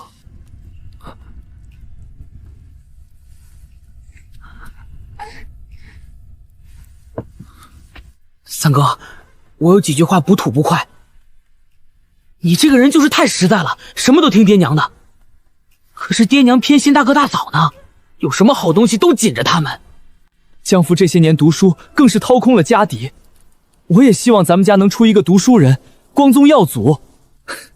可是现在八字还没有一撇儿，你瞧大哥大嫂那个态度，一副鼻孔朝天的模样，眼里哪还有咱们兄弟几个？我娶不上媳妇儿也就不说了，毕竟人家姑娘就算嫁到咱们家，也是来受委屈的。四哥为了娶媳妇儿都被逼得入赘了，还有你为了江福读书，把大侄女都卖了。可是最后，咱们也不见得有什么好下场。三哥，我知道这些话不该说，但你总要能分得清远近亲疏。几个小侄女，到底是你亲生的女儿，总比……你说的这些话，三哥都明白，你就放心吧。我知道该怎么做。以前是我太过愚孝，办事糊涂，以后不会了。三哥这话以前也说过，可每次都做不到。但我在这家里人微言轻，要想以后能娶上媳妇，有个热炕头，只能拉着三哥一起对抗大房了。希望他这次是真的明白了。老五这点小心思无伤大雅，人都是自私的，为自己考虑才正常。光靠我一个人对抗老太太和老大一家，确实还不太够分量。为了令薇和几个小丫头，我必须在家里拥有话语权。老五就是最坚固的支持者。老五，三哥这2天在城里做点小买卖，一个人有些忙不过来，不知道你有没有兴趣跟着我一起干？三哥，你能做什么买卖？我在卖卤煮火烧，是我新研制出来的一种小吃。我今天去摆了1天摊了，生意还不错。三哥知道，你刚刚那些话都是为了三哥好。从小到大，咱们哥俩的感情都是最好的，所以有什么好事儿，三哥第一个想的就是你。爹娘偏心，大哥大嫂又是那副德行，就算江福将来真的考取了功名，怕是也轮不到咱们跟着享福。三哥没什么大本事，也给不了你什么远大的前程。不过三哥承诺你，等将来赚到钱了，就给你娶个媳妇儿，怎么样？娶媳妇儿，做梦都想了。只是家里现在有点钱，全给江福读书了，谁会想着我？说到底，还是三哥心疼我。好，三哥有什么好事儿都想着我，我听你的，跟你一起干。只是爹娘那边要怎么说，他们早晚会知道的。无妨，知道就知道。我已经做好了应对的办法。那就好，需要我做什么，三哥你尽管吩咐。你不用紧张，咱们就是摆摊做点小生意而已。你明天早点起，帮我一起准备摆摊的东西。然后咱们到城里去售卖，你帮着洗洗碗筷，收收钱就可以了。好，那我明天一早就过来。娘要是问起来，我就说给你到城里找活干去。老大家就送来这点饭食，怎么可能吃得饱？馒头先凑合一下，得给令薇和孩子们做点好吃的。谁家炖肉呢？怎么这么香？我都多长时间没吃过肉了？也不知道是哪个挨千刀的，家里日子过得这么好，背地里偷偷吃肉。等将来我们家福儿考取了功名，做了官老爷，我顿顿吃肉，连家里的狗都安排上。王氏，你站在院子里自言自语的干什么呢？娘，我这不是刚吃完饭，在院子里消消食嘛。也不知道谁家在炖肉，香得不得了。娘，咱们家也很长时间没吃过肉了，要不明天去城里买点肉打打牙劲吧？吃肉？你想屁吃？吃呢。福儿年后学堂里还要教束缝呢，家里攒下的那点银子哪里够你吃肉的？老三家的还在坐月子，我连个鸡蛋都不舍得让他吃，你倒好，还想着吃肉，收起你那点小心思吧。行了，赶紧去屋里把碗筷收拾了，把锅刷干净，别一天天懒得就差拉裤裆里了。家里的活都堆成山了，你连一点眼力劲儿都没有。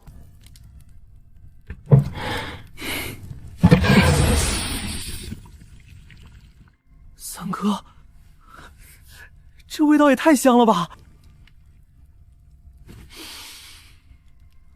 这真是猪下水做出来的？你刚刚不是亲眼所见吗？这还做得了假？这会儿不嫌弃猪下水又腥又臭了吧？我跟你说，许多食材只是闻起来臭，但是吃起来很香，比如臭豆腐、螺蛳粉。臭了的豆腐还能吃？吃坏了肚子怎么办？古人果然是没见过什么好东西，放在后世就没有不能吃的。看来我在这个时代还是有施展拳脚的空间的。当然能吃了，你呀，以后就跟着三哥混吧，我保证你能吃到许多你以前没吃过的美食。你先吃着，我去给你嫂子送一碗过去。你先吃点垫垫肚子。我在锅里给几个丫头留了火烧，让他们饿了吃，没给他们留卤煮，主要是怕被人知道了他们守不住。我又不在家，万一他们因为这点吃的受了委屈，连个给他们做主的人都没有。三郎放心，我会照顾好几个孩子的。快到了，待会儿带你去戏台占个好位置。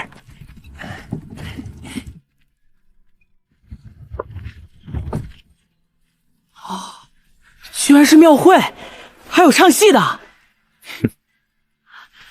三哥，你从哪里找了这么好的地方？我也是有次进城偶然得知的。这场大戏是县太爷为土地庙的土地爷请的，昨天是第一天。我已经问过了，这戏班子大概能唱个5、6天，所以这几天我们得抓紧时间。昨天我带的卤煮火烧就没够卖的，今天看看情况，若是再不够卖的，明天就得加量。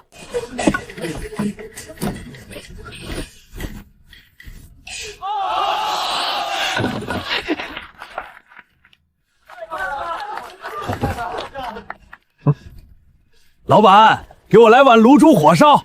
你们家这卤煮火烧做的真太好吃了，真是又入味又管饱。昨天吃了一碗，我一晚上都在回味。今天早上我可是连早饭都没吃，特意来等吃你们家的卤煮火烧的。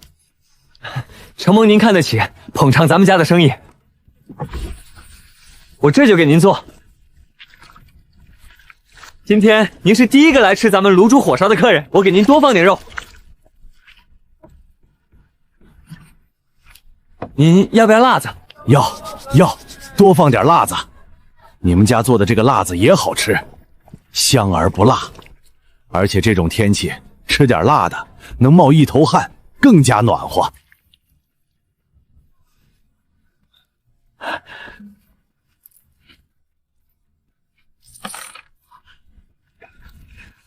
三哥，你这也太厉害了吧！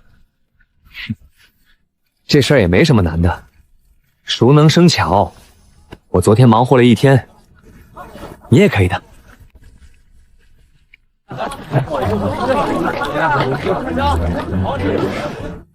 多谢大家捧场。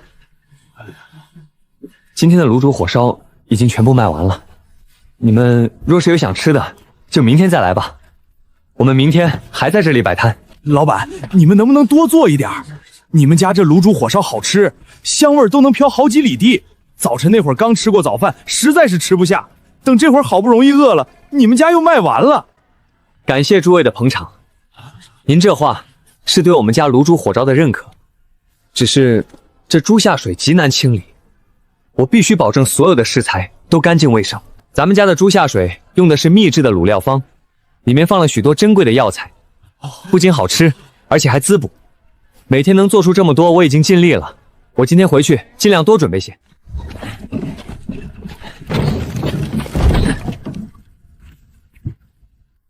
大兄弟，你真来了！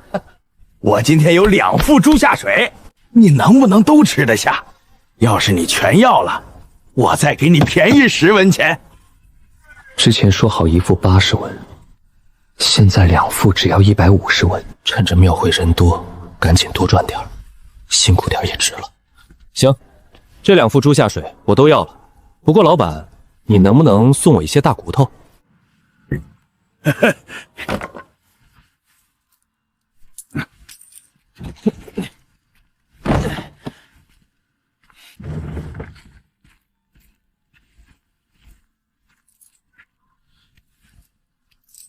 三哥，你这是干什么？这是今天你的工钱，你跟着我忙活了1天，辛苦了。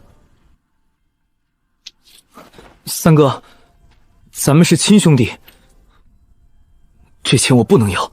再说了，你不是说赚了钱要给我娶媳妇儿吗？三哥，你不会变卦了吧？三哥，你不会是真的想变卦吧？你可是答应了，将来赚了钱要给我娶媳妇儿的。我这辈子也没什么大愿望，就是想媳妇儿孩子热炕头的，安安稳稳的过日子。放心吧，三哥承诺你的事儿，绝对不会变卦。不过这事儿你还得再等等，我赚了钱得先把你大侄女赎回来。这孩子年纪这么小就被娘给卖了，这2年不知道受了多少苦。这是一直是我和你三嫂的心病。这是应该的，大丫这孩子从小就懂事儿，我也心疼她。当初娘要卖了她给江父交实婚的时候，我就不同意，奈何咱们2个都人微言轻的。行了，不要想这些有的没的了，只要咱们好好干，总有一天会出人头地的。你相信三哥？三哥，只要你想着将来给我娶个媳妇儿就行了，这工钱我就不要了。亲兄弟明算账，给你就拿着。你放心，三哥答应你的，绝对不会变卦。三哥，这钱就先在你那里存着吧。我拿回家早晚也是被娘和大嫂他们要走，放在你和三嫂那里我放心。好，既然这样，就先放在我这里。你什么时候想用钱了，随时来我这里取。爹，我输了！你们回来啦！怎么样？今天在家里乖不乖？我们很乖的，我刚刚帮着娘给五妹换了尿布，而且我们1天都没出门，一直守着娘和妹妹。那你们今天吃饭了吗？吃了，早晨奶奶送来了2个窝窝头和1碗糙米稀饭，娘说她不饿，让我们3个分着吃了。爹在锅里给我们留的饼子，我们也和娘分着吃了。以后爹出去摆摊，你们要是饿了，就自己煮点饭。米缸里有爹从城里买的粗米。爹，我怕家里冒烟，被奶和大伯母他们发现了。这是爹从庙会上买的，你们拿去分着吃吧。我就说，怎么总感觉这几个丫头最近活泼了不少？她们是我闺女，我自然要宠她们了。这养闺女不比养儿子，一定得给他们富足的生活，将来才不会被别的臭小子几句花言巧语和一些小恩小惠的给骗走。行了，你先把车上的猪下水和白面搬下来，再烧上1锅热水，一会儿咱们还得清洗这些猪下水呢。我先去看看你三嫂子。哎，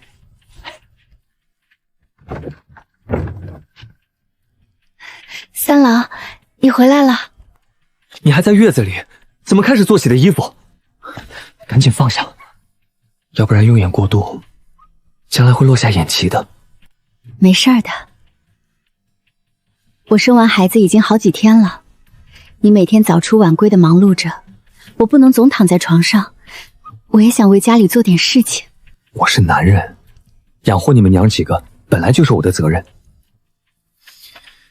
就算你想给孩子们做衣服，也得等你出了月子，身体好利索了再说。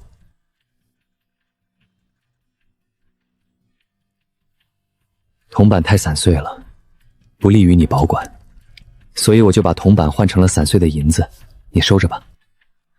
咱们家的生意这么好吗？这是自然。咱们家的卤煮火烧可是独一份儿。最重要的是，我找的这个摆摊的地方好，在城里土地庙的庙会上，也就这几天唱大戏，人流量大。等过几天未必会有这么好的生意了。而且我请了姜岩帮忙，我们2个也勉强能忙活得过来。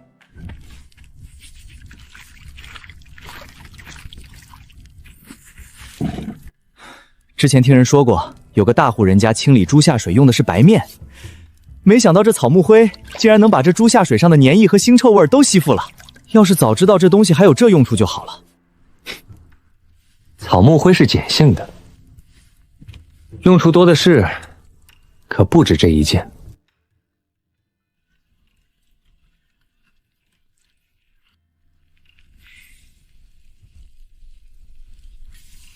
老五，天色不早了，咱们收拾摊子，早点回去吧。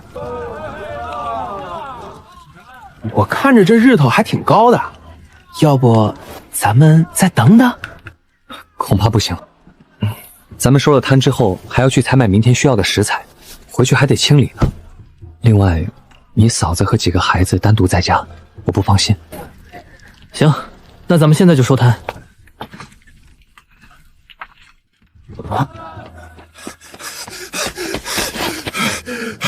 2位小哥，先等一等。是你们摊子上卖了一种新鲜吃食，叫卤煮火烧，对吧？是我们家卖的卤煮火烧，不过我们已经收摊了。这位大哥，你若是想吃，就等明天再来吧。哎呀，是我来晚了。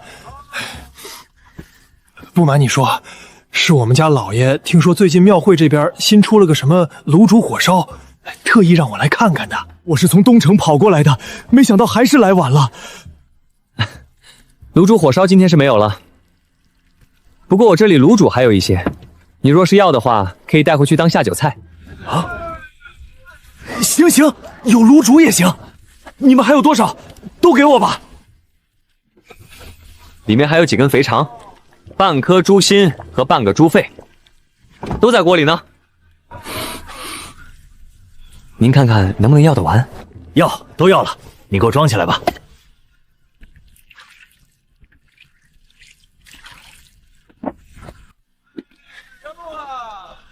多少钱？本来我们这些卤煮若是按碗卖的话，能值1两银子。现在您一下子全要了，我这边也省得麻烦了，您就给800文吧。不用找了，多出的200文就当是赏你了。咱们家老爷不差银子，要是好吃了，我明天还来。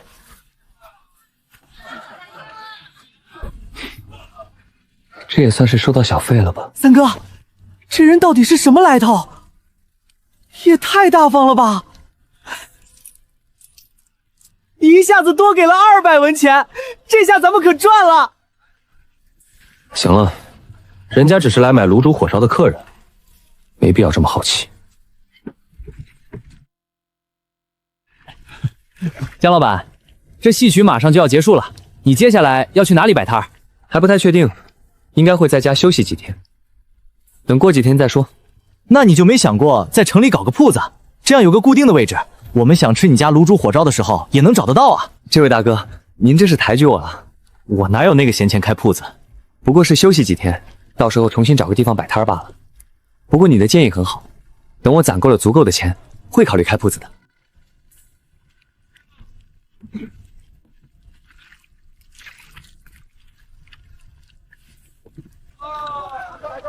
趁着现在没客人，咱们再吃点。明天不用摆摊了，今天咱们可以晚回去会儿。你吃完了可以尽情的看戏。三哥，你对我也太好了吧！你不知道我从小就喜欢看戏，可惜咱们家没这个条件。而且从小我就想着，我要是有一天能登台唱戏就好了。你怎么会喜欢唱戏？是觉得他们在舞台上很威风吗？那倒不是，我主要是觉得戏班子里的伙食好。我听说他们隔3差5的就能吃上一顿肉。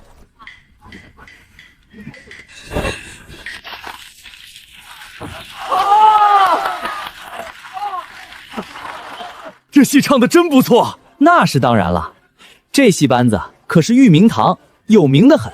他们平时只给大户人家唱戏，规矩也多。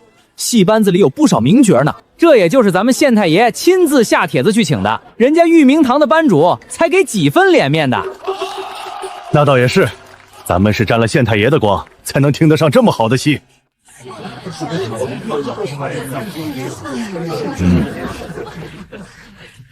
老百姓们都对老爷感恩戴德呢。要不是您，他们可没福分听到这么好的戏。陈露，你少在这里拍马屁。我请戏帮子也不过是想让百姓跟着热闹热闹。若是能让百姓吃饱穿暖，比唱几场大戏都重要。对了，你上次买的那个卤煮火烧是在哪里买的？带我去尝尝。卖卤煮火烧的2个小哥就在那边。老爷，您跟奴才来。别说您想念这口了，奴才也惦记着呢。也不知道等这场大戏结束后，那小哥还会不会出来摆摊了。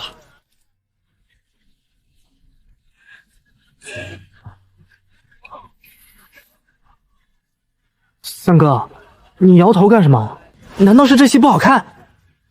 确实不怎么好看，一点新意也没有。这故事俗套，唱腔也不够优美。要是这样的戏，你三哥我也能信手拈来。三哥，这事儿可不是吹的，这可是需要功底的，跟做生意可不一样。这有什么难的？我现场就能给你来一段。忆昔当年泪不干，彩楼绣球配良缘。平贵讲了红宗战，唐王靠封我都府官。西凉国造了反，你的府上点把本餐。笔墨披挂到阵前，拆散鸳鸯各一边。黄沙滚，烽烟漫。后来我反绑家坐在阴安，那一日冰红大雁牵罗山，才知道三姐是手傲剑。这唱的也太好了吧，可比玉明堂的角儿唱的还好。是啊是啊，这唱腔真是优美。这是什么唱法？诸位，你们听我说，我没学过唱戏，这戏是我偶然间瞎琢磨的，怎么能跟人家名角比呢？让诸位见笑了。这位小哥，你真是谦虚了。你这唱的确实好，徐某走南闯北也算有些见识，却从没听过这出戏。不知小哥可否告知戏曲名称？这出戏名叫《红鬃烈马》，共包括13折，讲的是薛平贵和王宝钏夫妻分别18年后重逢，也是富家千金和穷小子的故事。有彩楼配、三吉祥、武家坡、大灯殿等13个选段。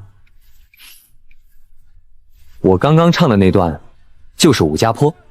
虽说都是穷小子和富家千金的老套故事，但我感觉你说的这个故事比那些俗套的故事有意思得多。堂堂富家千金为了一个穷小子挖了18年的野菜，人老珠黄才等来了薛平贵，所以这看似团圆的结局怎么不算是一种遗憾呢？这位先生抬举我了，我也不过是偶然得知这么个戏曲罢了。其实我们听戏听的也多是向往故事里的美好，感受他们的艰辛与无奈，就像我们这些勤勤恳恳的小老百姓一样。岁银几两苦中求，忙忙碌碌几时休。没有深刻体会过生活艰难的人，是感受不到的。好一个岁银几两苦中求，忙忙碌碌几时休呀！我虽然没有切实体会过你们的辛苦忙碌，但我也知道你们不易。你们家的卤煮火烧不错，给我们来2碗。2位客官，你们慢用。要想跟客人聊得来，就必须见人说人话，见鬼说鬼话，不人不鬼说胡话。不卖了，剩下这点肉回去给孩子们加餐。唉，你说这戏台子都搭好了，怎么不多唱2天呢？这样咱们还能多摆上几天摊儿。这几天的大戏可都是县衙出的银子，听说咱们这县太爷是个清官，能拿出这么多银子让大家热闹热闹就已经不错了。真要是碰到那种横征暴虐的狗官，还不得找个名目，从老百姓身上出，可划不来。那倒也是。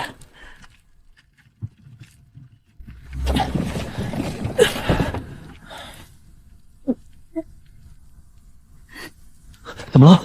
这是发生什么事了？是谁欺负你们了？我去替你们讨回公道。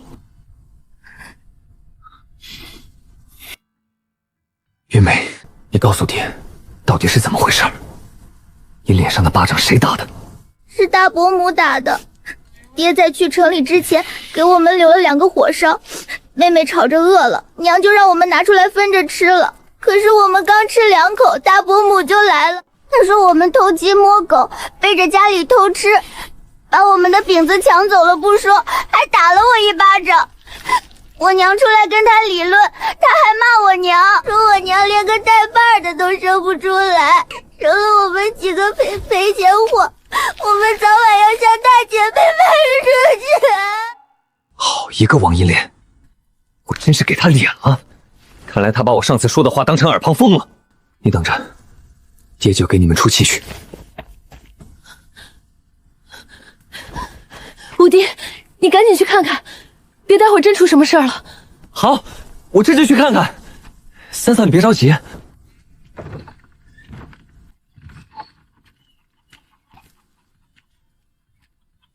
老三，你不是去城里干活了吗？今天怎么这么早就回来了？我要是不回来，还不知道我媳妇儿孩子被人欺负呢。你胡说什么呢？你媳妇儿再怎么说也是咱们江家的人，谁敢欺负他们？那就是跟我老太婆过不去，我第一个不同意。好啊，打我闺女的就是王银莲。你不是要替我出气吗？正好也省得我动手了。老三，你是不是搞错了？怎么会是你大嫂？二丫说的还能有假吗？还是说娘想偏心到底，一味的护着她？真要是这样，娘可别怪以后没我这个儿子。王氏，你给我出来！娘，您找我是不是该做饭了？我现在就去做。你等等，老三刚刚说你打了二丫，到底是怎么回事？娘，这都是误会，没有的事儿。小孩子的话哪里能当真呢？正因为是小孩子才不会撒谎。就算小孩子的话不可信，还有令薇呢？难道他也撒谎了吗？王氏，我不是跟你说过，让你没事别去招惹老三家的吗？你怎么不听呢？还去欺负一个孩子？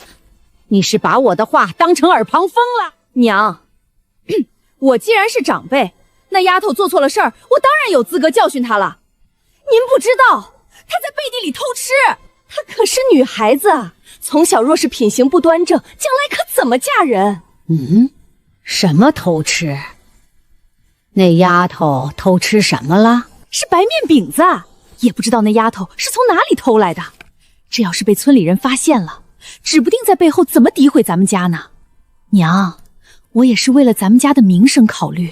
老三，你大嫂说的也有道理，你家二丫非要学的偷鸡摸狗的，以后咱们江家的脸面往哪里放？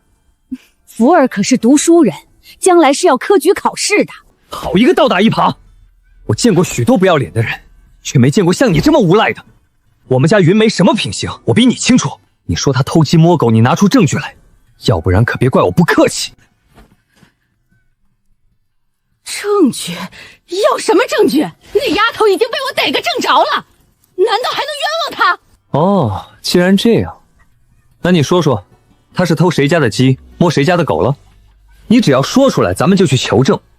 你若说的是真的，我愿意去向别人赔礼道歉。可你要是冤枉了我闺女，就别怪我的拳头不认人了。我是没亲眼看到她偷，但是她手里拿的白面饼子总做不了假。咱们家爹娘还吃不上白面饼子呢，她一个臭丫头哪儿来的白面饼子？什么样的白面饼子？你拿出来我看看。娘，你都看到了吧？大嫂果真是欺人太甚，无缘无故的打了我闺女不说，居然还冤枉她偷东西。这要是让外人知道了，江府有这么个娘，他以后在学堂里还怎么面对同窗？我记得江府可是最注重脸面的，他不是经常说什么相鼠有皮，人而无仪，人而无仪，不死何为？大嫂做出这么不光彩的事，可是丢尽了脸面，不如死了算了。老三，你个黑心干的，就为了这么一点小事儿，你就要逼我去死！我可是你们老江家的大功臣，为你们老江家生了唯一的男丁，你们这是卸磨杀驴，过河拆桥啊！你给我闭嘴！王氏，我忍你很久了，你别逼我现在动手扇你！我不管你有什么一哭二闹三上吊的招，今天这事你若不给我一个交代，我是不可能善罢甘休的。哟，老江家怎么这么热闹？这是吵起来了。看样子像是这江家老三平时任劳任怨的，谁都知道，跟个大黄牛似的。今天怎么这么大的气？瞧你这话说的，泥人尚且有3分火气呢。就江老太太和他们老大一家做的那些事情，江家老三再好的脾气也忍受不了吧？我看你们是吃饱了撑的，咸吃萝卜淡操心，在这里胡说八道什么呢？谁家还没点破谷子烂芝麻的事儿？你们家一个个都是一锅底的黑灰，还有心情看我们家的笑话？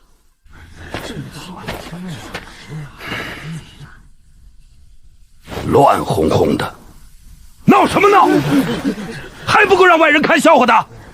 有什么事咱们自己家不能关起门来解决？老三，有什么话好好说，爹给你做主。老大媳妇儿，你少在这里一哭二闹三上吊的丢人现眼。你若是影响了福儿的名声，我就让老大休了你。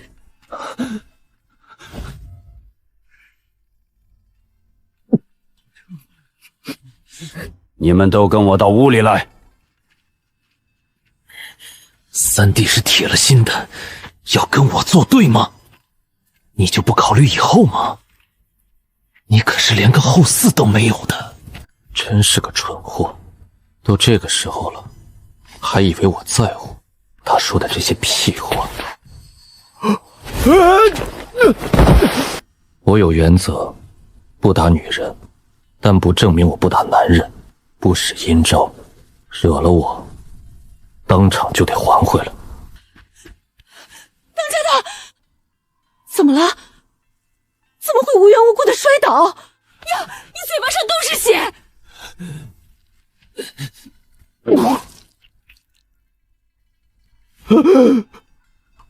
我的牙掉了！老三，你个黑心烂肺的玩意儿！我可是你大哥，你怎么能下这么毒的狠手？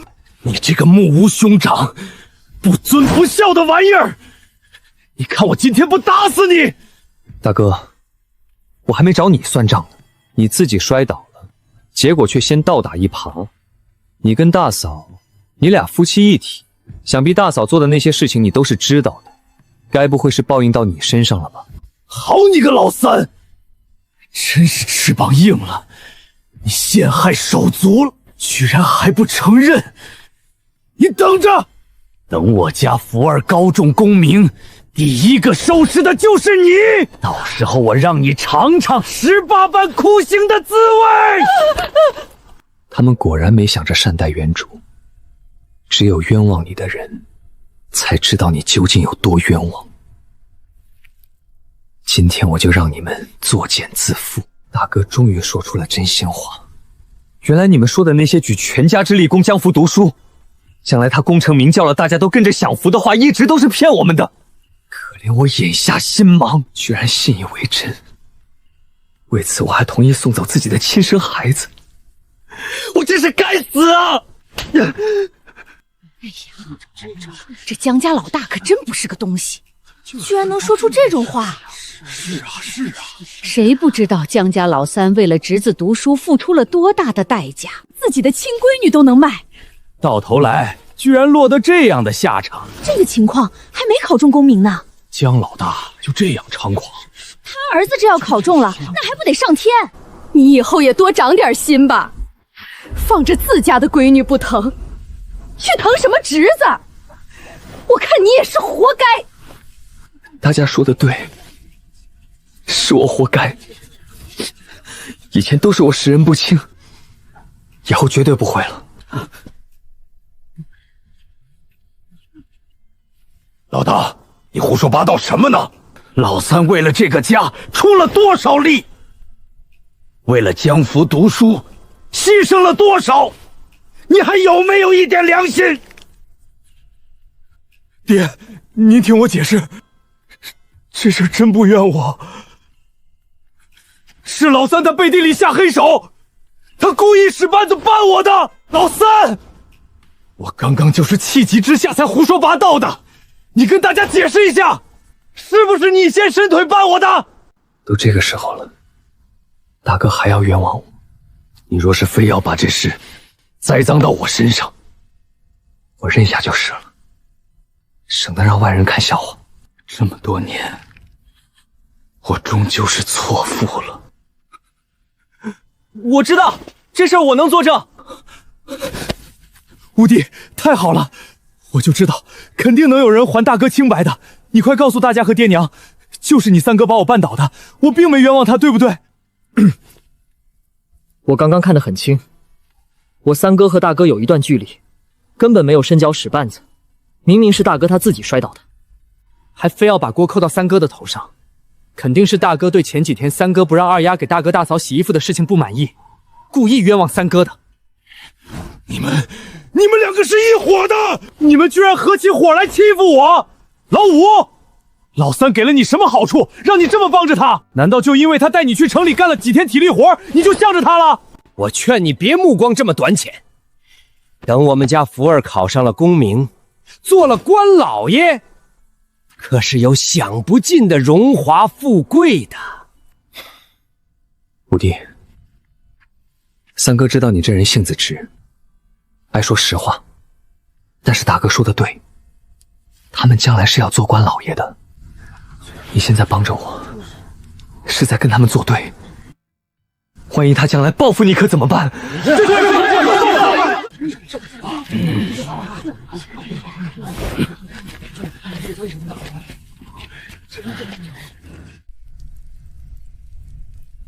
都说说吧，到底是什么情况？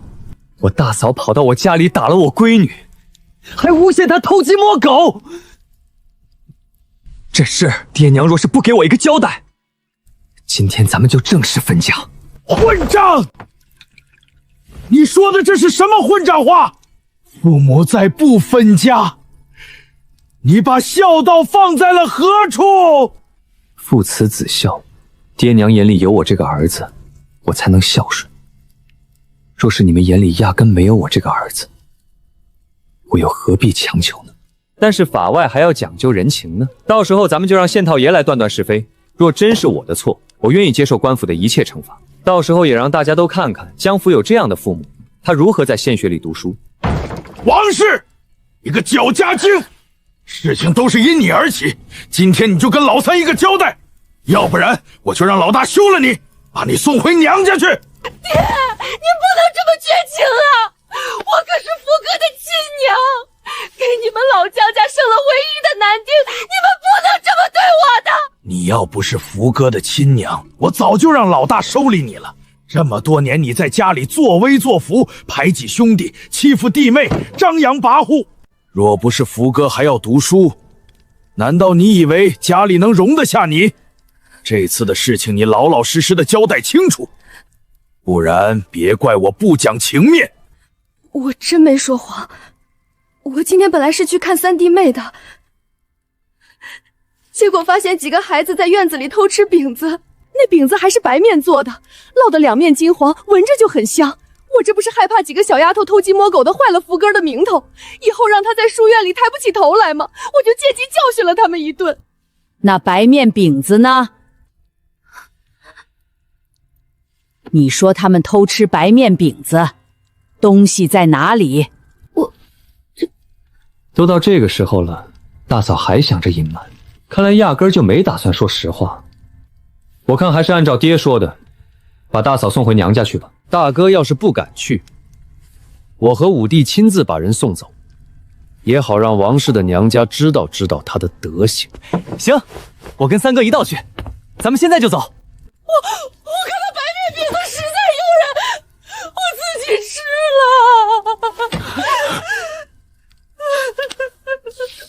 大嫂真是谎话一套接着一套，自己偷吃了，居然还诬陷我闺女偷东西，你让我们如何相信你？爹娘，你们也听到了，今天的事情，你们必须得给我一个交代，就是不知道大哥对这事儿知不知情。这事儿我真的不知道。王氏，你个居然敢冤枉孩子，真是丢尽了福哥的脸。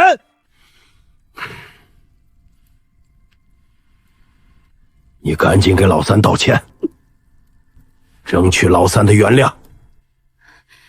三弟，对不起，这事儿都是大嫂的错，是我不该不分青红皂白的就打孩子，你就原谅大嫂这一回吧。你该说对不起的人不是我，而是我们家云梅。你说什么？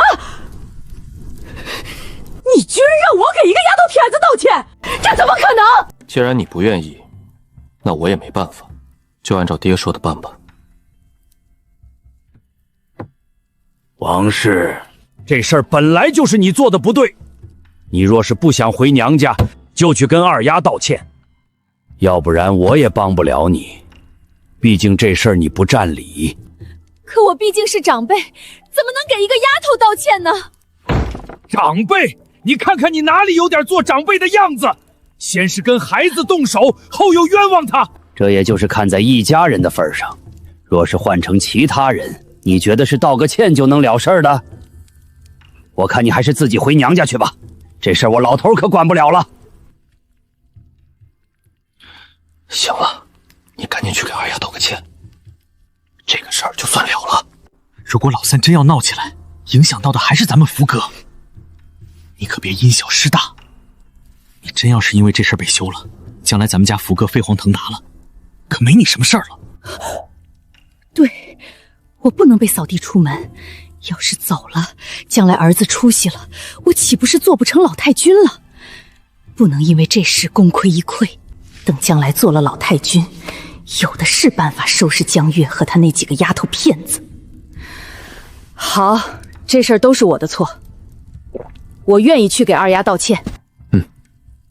老五，你去把云梅带过来。告诉她有我在，不用害怕。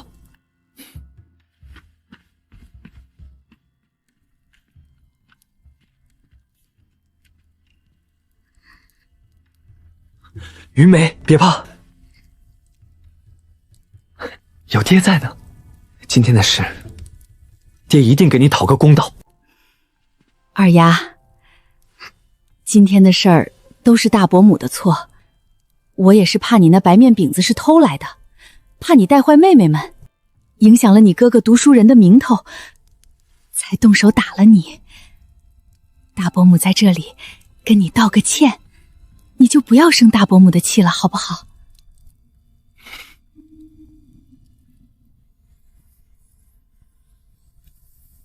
这件事情爹听你的，你若是愿意原谅他就原谅他，你要是不愿意原谅他，咱们就不要原谅他。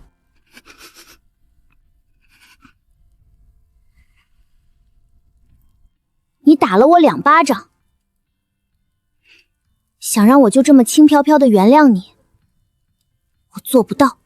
你个臭丫头，给你脸了是吧？我已经低声下气你向你道歉了，你居然还敢不原谅我？你一个赔钱货的丫头片子，有什么资格说不原谅我？这就是大嫂道歉的态度。我今天真是开了眼了。既然这样，咱们还是分家吧。老三，你说的什么混账话？我和你娘还没死呢，别动不动就把分家挂在嘴上，让外人听了看笑话。我看爹娘眼里也没我这个儿子了。你们嘴上说着要为我做主，可实际情况呢？还不是想着让我和我闺女受委屈。况且现在我们一家人是单过的，跟分家也没什么区别。那不是家里人口多，在一个锅里搅勺不方便吗？谁说我没有替你们主持公道了？你大嫂不已经道歉了吗？既然在一个锅里搅勺不方便，为什么单单就把我们一家人分出去，不是把大哥大嫂一家分出去？既然我们已经分出去了，咱们彻底分家不是更好吗？至于爹说的主持公道，不过是让大嫂不痛不痒的给我闺女道个歉。那是不是我现在打她一顿，再给她道个歉，这事儿就算完了？要是这样的话，那也行。只是我常年干力气活，手劲儿比较大，一会儿要是下手没轻重，还请大嫂多担待一下。老三，你想干什么？我可是你大嫂，都说长嫂如母，你敢打我就是不孝。长嫂如母，我亲娘还没死呢，你就想替代她了？不知道的还以为你是在诅咒她呢。王氏，我老婆子还没死呢，你就想造反不成？娘，你别听老三胡说八道，我压根儿没那个意思。将来咱们家福儿要是做了大官，您可是要做老太君的人，我怎么敢造反呢？只是老三的要求太过分了，我可是他大嫂，他怎么能动手打我呢？老三，你大嫂毕竟是你大嫂，有什么话好好说，不要动手动脚的。你有什么要求尽管提，只要不太过分的，娘都答应你。行，既然娘开口了，我也不能不听。我有几个条件：第一，让大嫂自扇2个耳光，她打我们家云妹的事，就算接过了。第二，咱们不分家可以，但以后我们一家人单过，不在一个锅里搅勺了，这样大家都省心。不过爹娘放心，就算咱们分开过日子，以后该孝敬爹娘的，我1分都不会少。第三，以后大嫂和爹娘不要对我家的几个丫头吆五喝六的。如果我发现你们私底下欺负他们娘几个，我不能像今天一样善良了。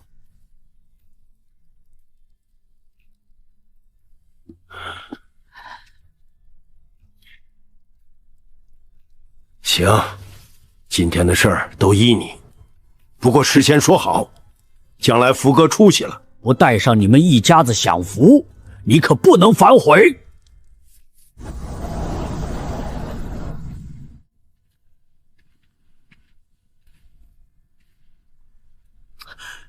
这陈员外家真有钱，连大门都这么气派。咱们家要是能过上这样的日子，我这辈子就没什么遗憾了。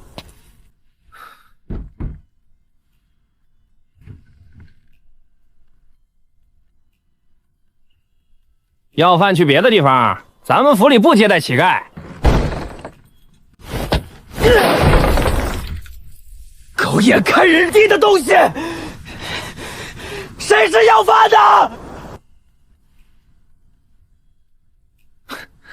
咱们在有钱人的眼里，跟乞丐也没多大区别。行了，都是成年人了，要学会控制自己的情绪。咱们今天是来赎回江大丫的，能不得罪人，尽量不得罪人。你们烦不烦？我都说了，若是要饭就到别处去，咱们府里今天不接待乞丐。小哥，你误会了，我们不是乞丐，更不是来讨饭的。我知道，府里平时迎来送往的挺忙的，你也辛苦了。既然你们不是来要饭，那是来干什么的？我是来赎我闺女的。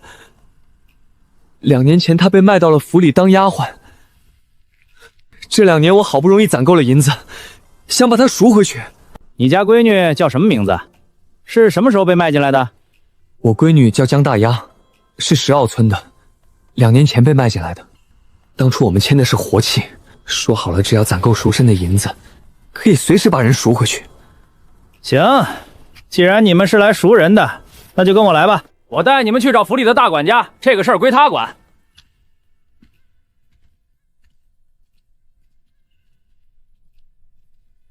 你们先在这里等一下，我去跟大总管说一声。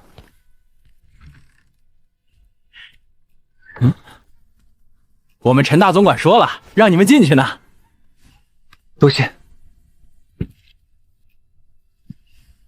陈大总管好，我们兄弟俩这厢有礼了。既然你们是诚心来赎人的，那银子可带够了。再者，你们可想好了，确定要给孩子赎身？咱们府里的丫鬟吃穿用度还算不错，只要干够了2年，每个月的工钱还能上涨一点。一旦被赎出去，再想进来可不容易，还得按新来的算工钱。这个大总管尽放心，我们带的银子足够了。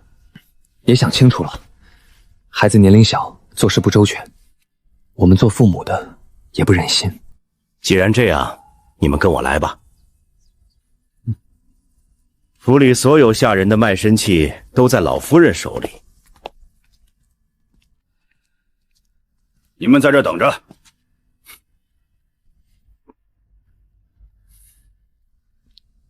这是你们家闺女的卖身契，老夫人已经让人去通知她了，让她收拾完东西就跟你一道回去。多谢陈总管。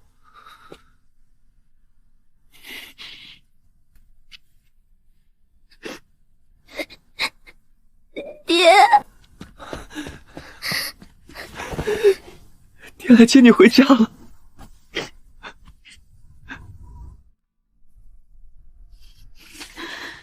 娘，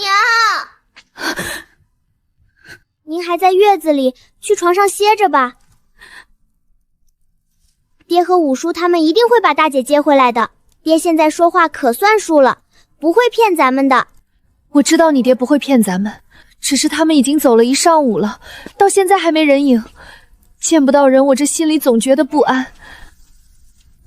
大丫，是大丫回来了，是娘对不起你，这2年让你受苦了。